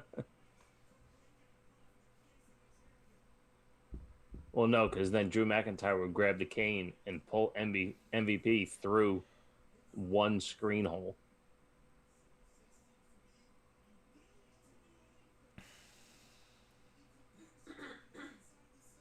So to your point, we already don't care about the story because of, Lashley being the champion, but has to be the first one to go for weapons. And Drew McIntyre taking over from the beginning. So he already looks stronger, more dominant than Lashley and less of a coward. So, And will most likely have a really good match, but the story's like, yeah. Yeah. So Jimmy Corderas is saying the reason that would be a DQ is that Rhea took the lid off of that little plank off of the table and intentionally hit Charlotte with it. He said if you liken it to the steel steps, it's not illegal to throw someone into these steps, but it is illegal to pick up the steps and strike someone with it. I think maybe what made it so stupid is that the lid they were both right there. They were both there, and also the lid is such a piece of shit little flimsy thing. Yeah. So it's not like you're hitting someone to hit someone to hurt them. Right. Right. It was faster to throw the top at her than throw her into the top. That it was just a convenience thing, and it does the same fucking damage. Yeah.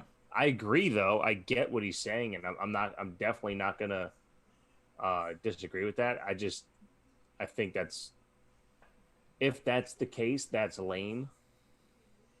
Because they were literally right there. Now, if she picked it up and swung it at her and used it as a weapon, I get that, and technically she did. But that technically is like, walking in the door at work at 8:01 because someone else cut you off, like at the parking spot. You know what I'm saying? Yeah. It's like, dude, I was here, Yeah. but I got cut off at the parking spot. Oh, well, it's 8:01. Well, you're just being a dick. Like, Yeah.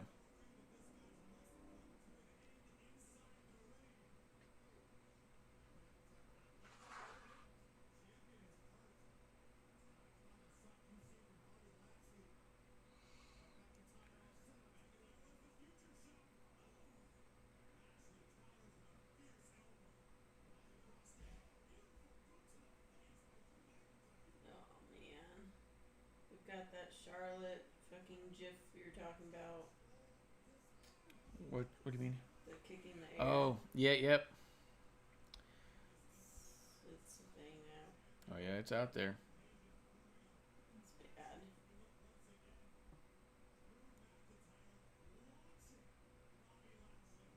Yeah, that's what we were watching going, like, what are you talking about? Mm-hmm.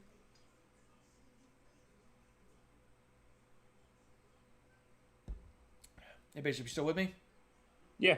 Okay, cool. I didn't know if I lost audio. I hadn't heard anything for a minute. No. I was reading the response of at Just a Wrestling 5. He does agree that Rhea's NXT moments will dwarf anything that's happened in the main roster so far, but he doesn't agree with me that the Asuka WrestleMania match was better than what we saw tonight.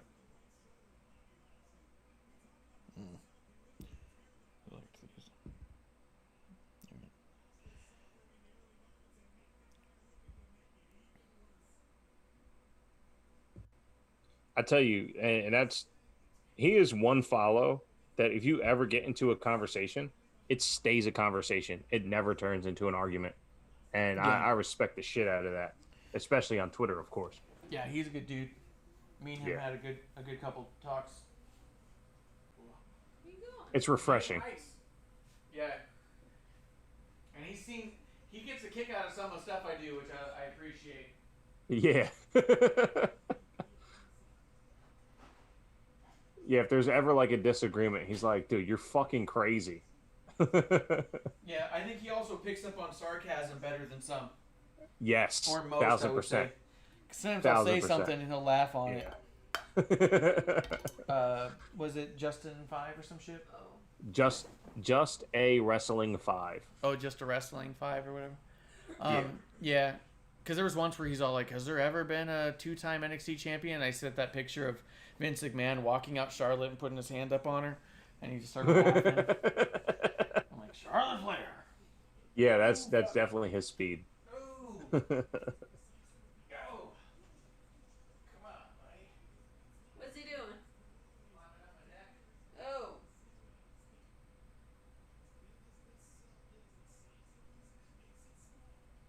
Oh, I wanted the pile driver.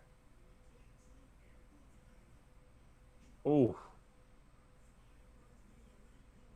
I blew you over my shoulder. I can't do the impression. Hurts my throat.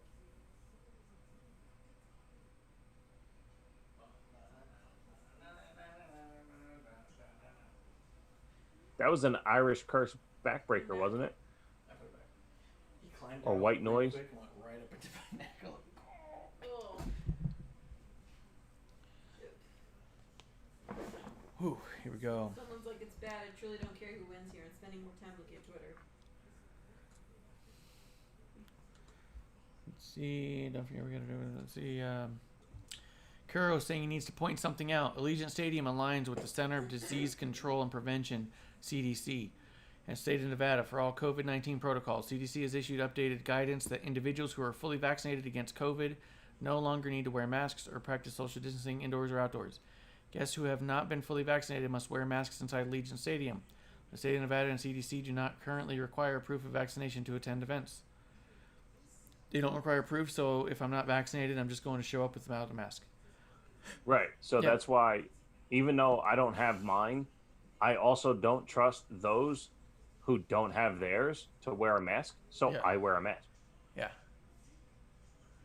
SummerSlam packages include SmackDown, but not Raw. No, it sounds like they don't include either, from what we were double checking. But, I mean, it should include SmackDown.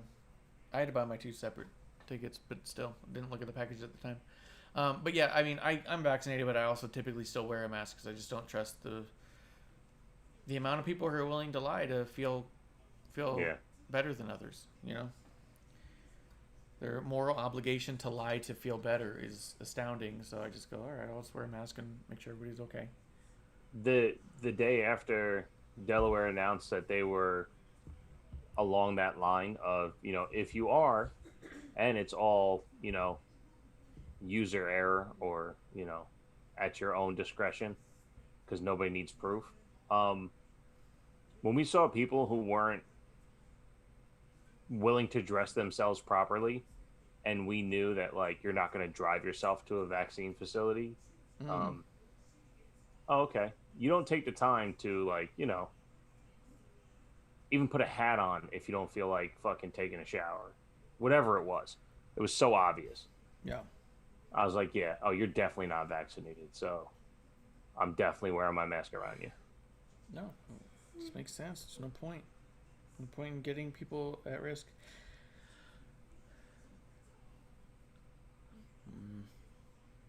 Dude, is Drew gonna join the Hurt Business? He's wearing black and gold.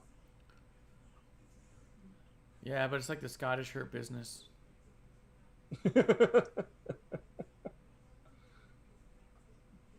You know what it is? It's heel shit. Let's wear the champion's colors. Yeah, it's true.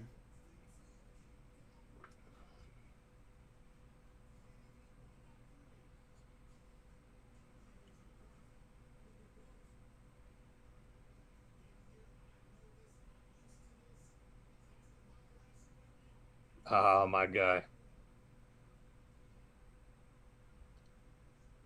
I responded to @JustWrestling5 with wrestling is art and art is subjective. And then he hit me back with a Shield meme. Because the guy's fucking dope. He gets it.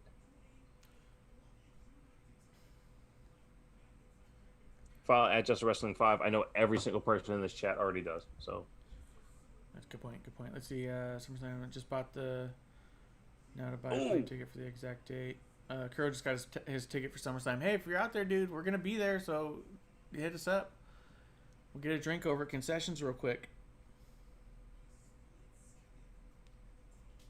awesome. You have a package? Yeah, I already got the package. Just wasn't our year for that. What? Just wasn't our year for that. We'll be back to packages one day. I'm making that podcast money.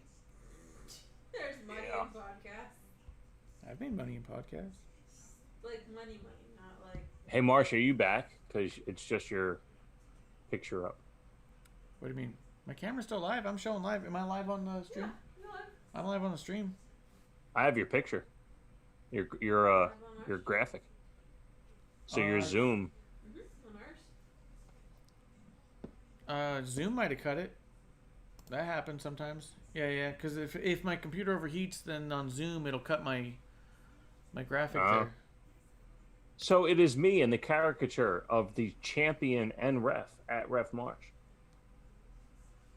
If you want to see Marsh's face, tune into twitch.tv/wrestling on the rocks. Yeah. Which is also a little bit weird because on the Streamlabs, I told it to capture the image from Zoom, and somehow it still got my camera going from it, even though Zoom cut it. Let's see. Said he got a first class ticket. It's the way to do it, man. Oh. He's fancy.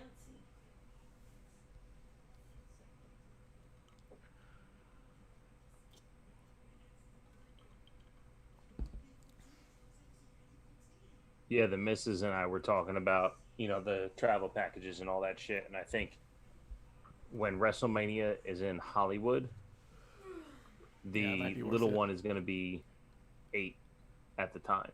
And that might be a really good age. Like, what to the just fuck go is Drew 3D doing here? He's WrestleMania standing there travel package. staring at him like an idiot. Trying to be menacing. Oh, look how intense I am. Oh, I just sit here. And No, he stare looks at you. sad. He doesn't look menacing. He looks sad.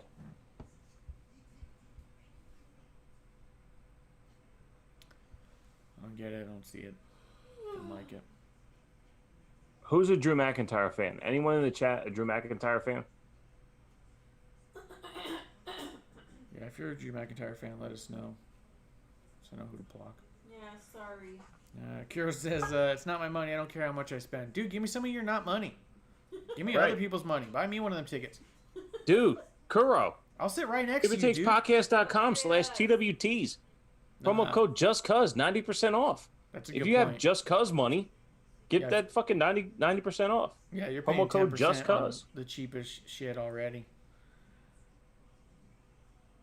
You know what that means? $60 worth of t-shirts cost you $6. I wish that didn't look so fucking phony. What do you mean it looked phony? Close my eyes. That didn't look phony to you? He had a fucking 3-foot Yes, it circle looked around phony. his head. Jeez, Just a Wrestling 5 gets sarcasm, but you don't. It was Because so you're bad. dumb all the time, dude. You're not dumb specifically. Hey, can you be on my show Tuesday? Yeah. Yeah, Okay. I'm going to need you on the show. Let's see. He says, I'm being forced to take a vacation time in August because I have 3 months paid. Oh, yeah. A lot of companies will do that. If you have too much, they'll make Yeah. you take some time. Yeah, My sure. boss let me use company card to plan my vacation. Nice. Yeah. Well, Tom, you need a partner to hang with, man. Right. I was just I'll gonna let say everybody that. else sit by themselves. They could all go have a good time. You and me, we party. Tell my brother and Just gonna producer say and that. everybody, just be like, hey, guys, hang. I'll see you. See you when I come around. The fuck is this about? No, I don't care. They're doing the New Day Usos thing. Yeah.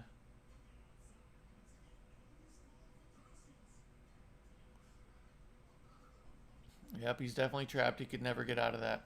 Oh, he gave the middle finger. That's that AEW moment.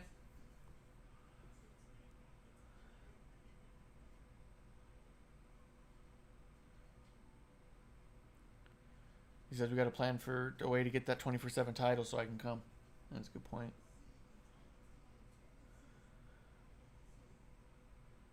Here's a question. What if you randomly see R-Truth? Are you allowed to attack him for the 24/7 title?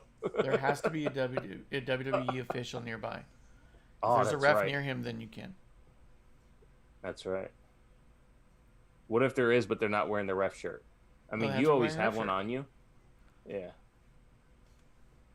I'll tell you though, I'll wear my WWE logoed one underneath my shirt, so if someone sees them, I'll rip my top shirt off and be like, "Boom, let's Dude, do that would it. be Get that count." fucking awesome.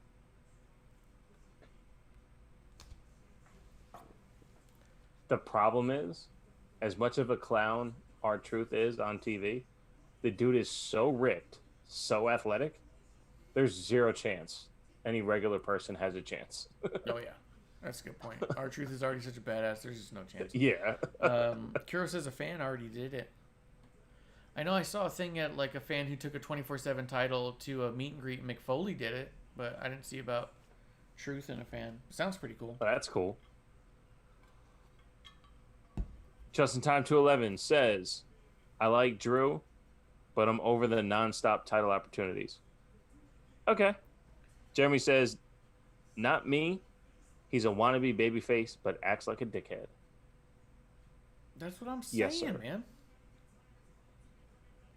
Completely agree. I've been calling him a heel for how long? I think since episode 1. At least since episode 1.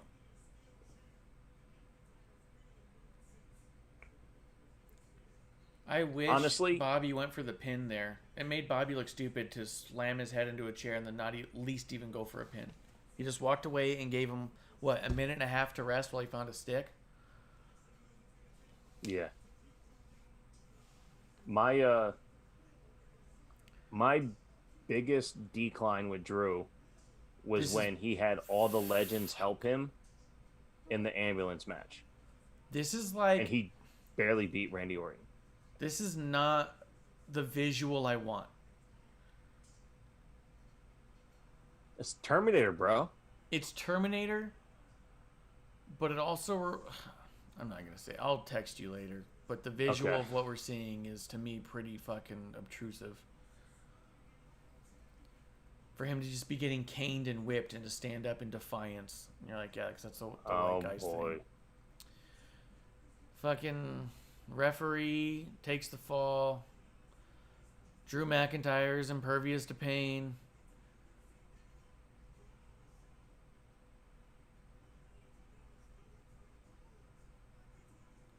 McIntyre specifically went out of his way to hit the ref in the most obvious of fashion. He goes, "Oh, ref, what could? Oh, come help me."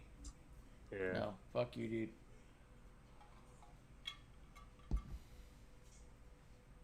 Oh, Kira says it is quite literally. If you see him, you can challenge him, but you have to sign a waiver first. That's awesome. Yeah.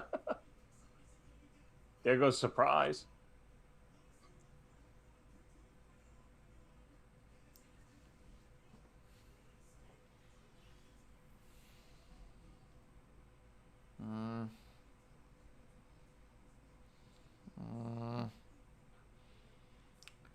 Drew McIntyre hitting Bobby with a chair. So it takes Drew McIntyre to beat the shit out of the ref to finally start getting in some offense.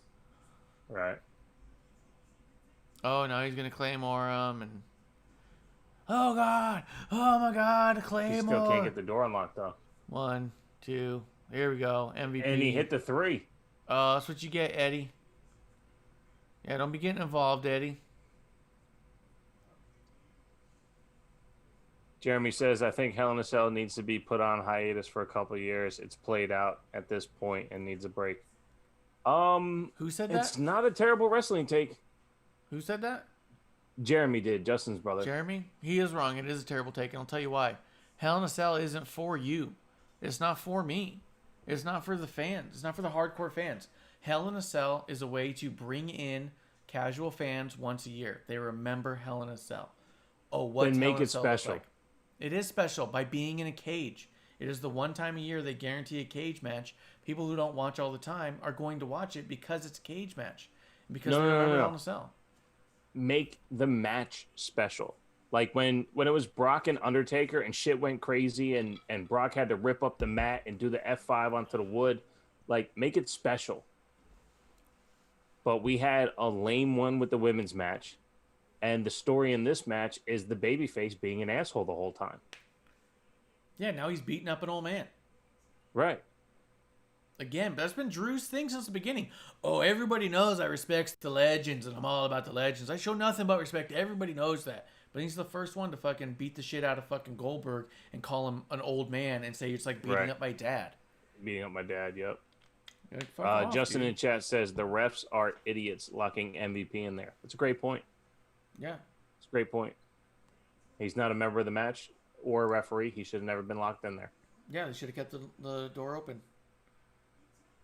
This has been a terrible one for the refs. They've really done a number to make the refs look stupid.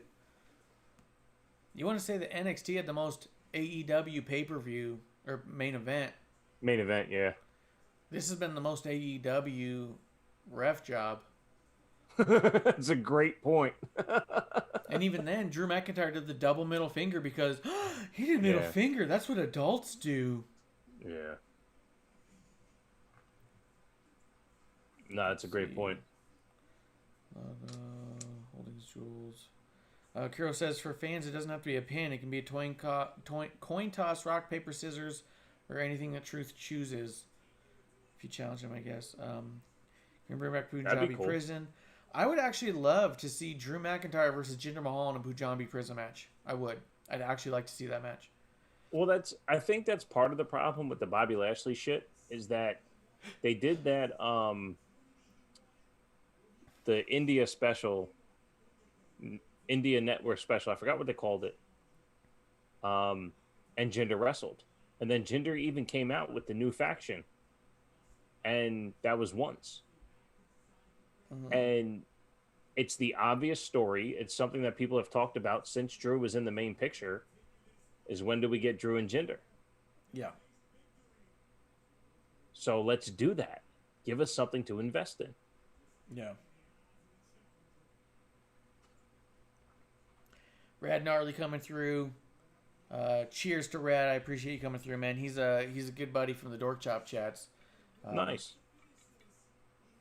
If I'm First time not I heard the mistaken- name, so cheers, my friend. Yeah, no, cheers to him. He runs the.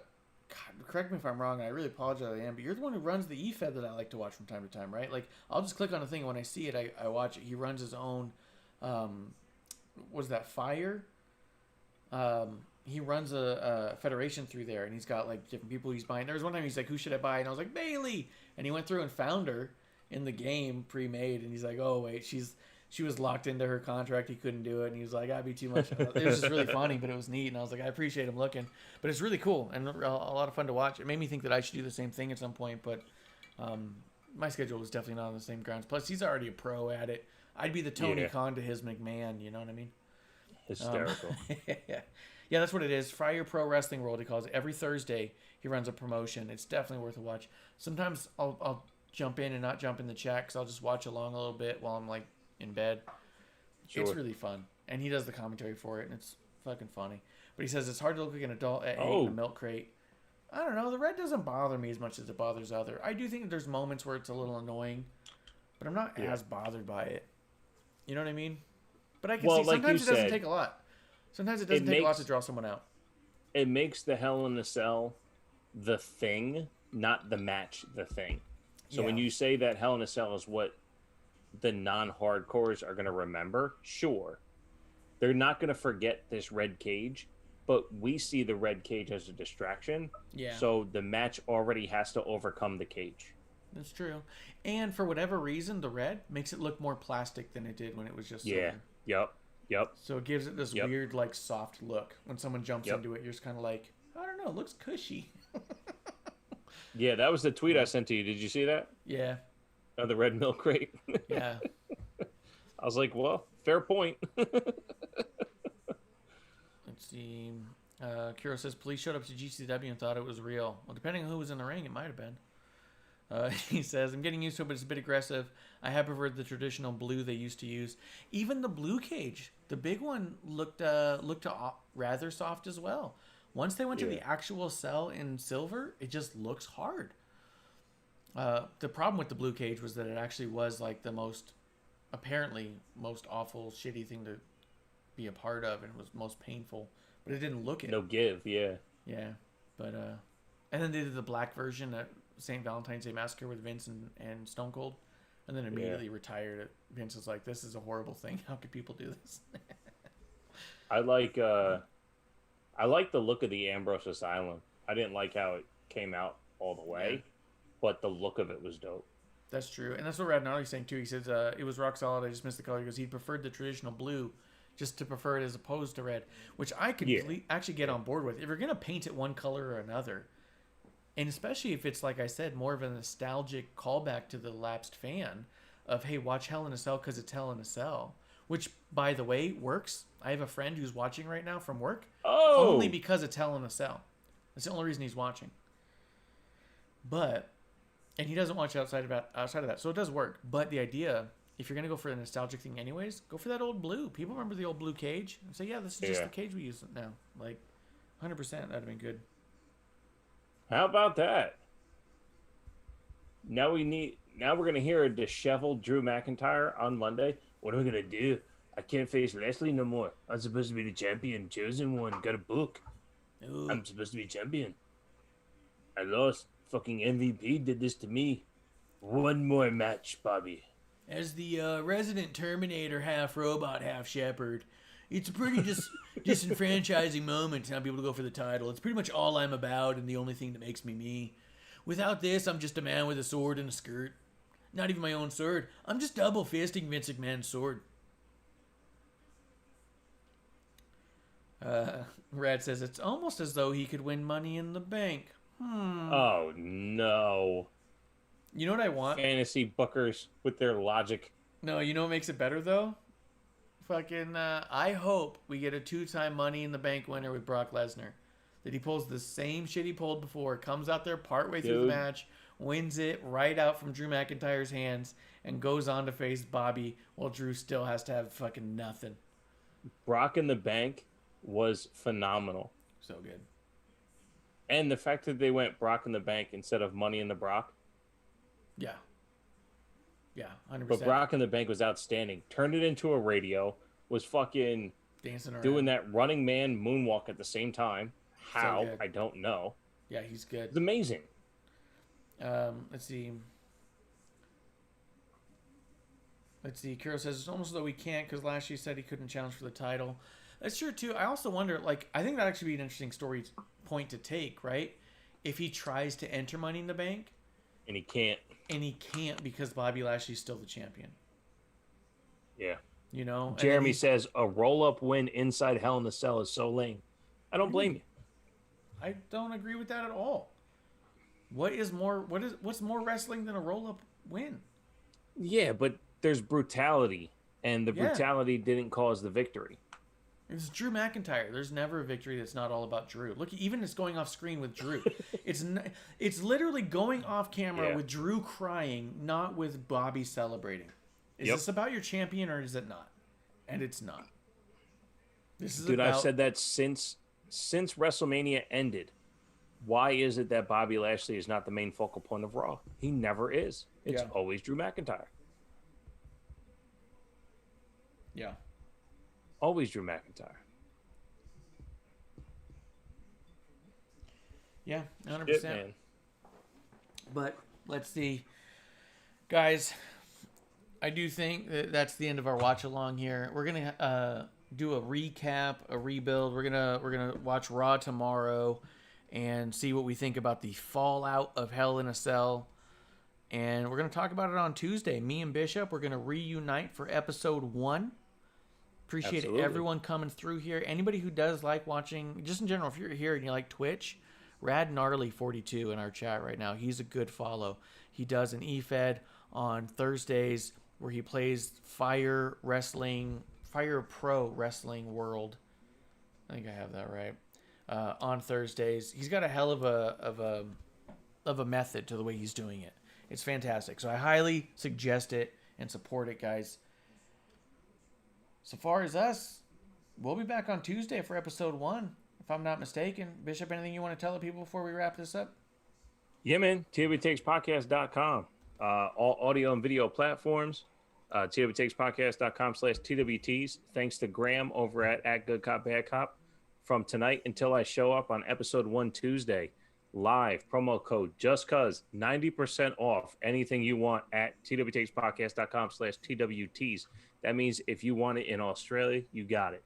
If you want it in the UK, you got it. If you want it down the street, I'll walk it over there 90% off. I don't care. Buy the shit. Wear the shit. Dope shirts. A couple people have them. They enjoy them.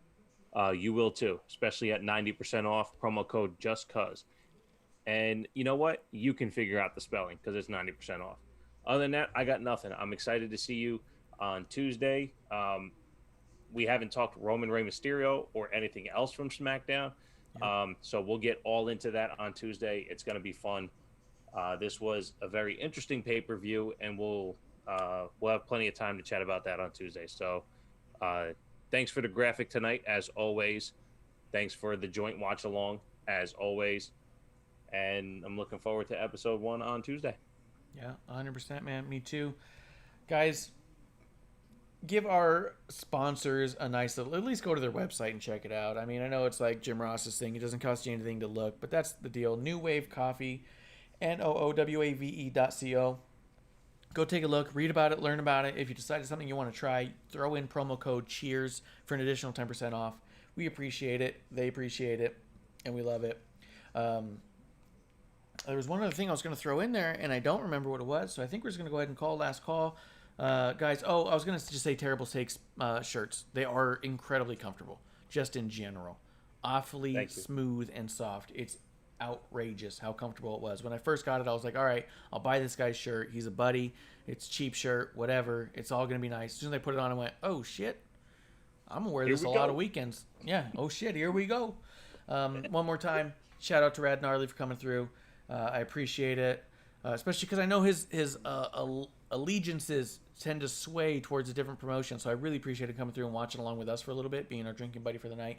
And again, check out his promotion. Guys, I'm at Ref Marsh. We are at WOTR, the show. We'll be back on Tuesday for episode 1. If you don't mind, if you could be so kind, give us the likes, the reviews, the subscribes. Also, Pro Wrestling for Life with Sean X-Pac Waltman is a show that I'm currently working on. I've been editing for them. So if you support them, it supports me, and I appreciate any of the likes and subscribes that go that direction as well. But we will be back Tuesday after Last Call. This is Last Call. Bishop. Cheers.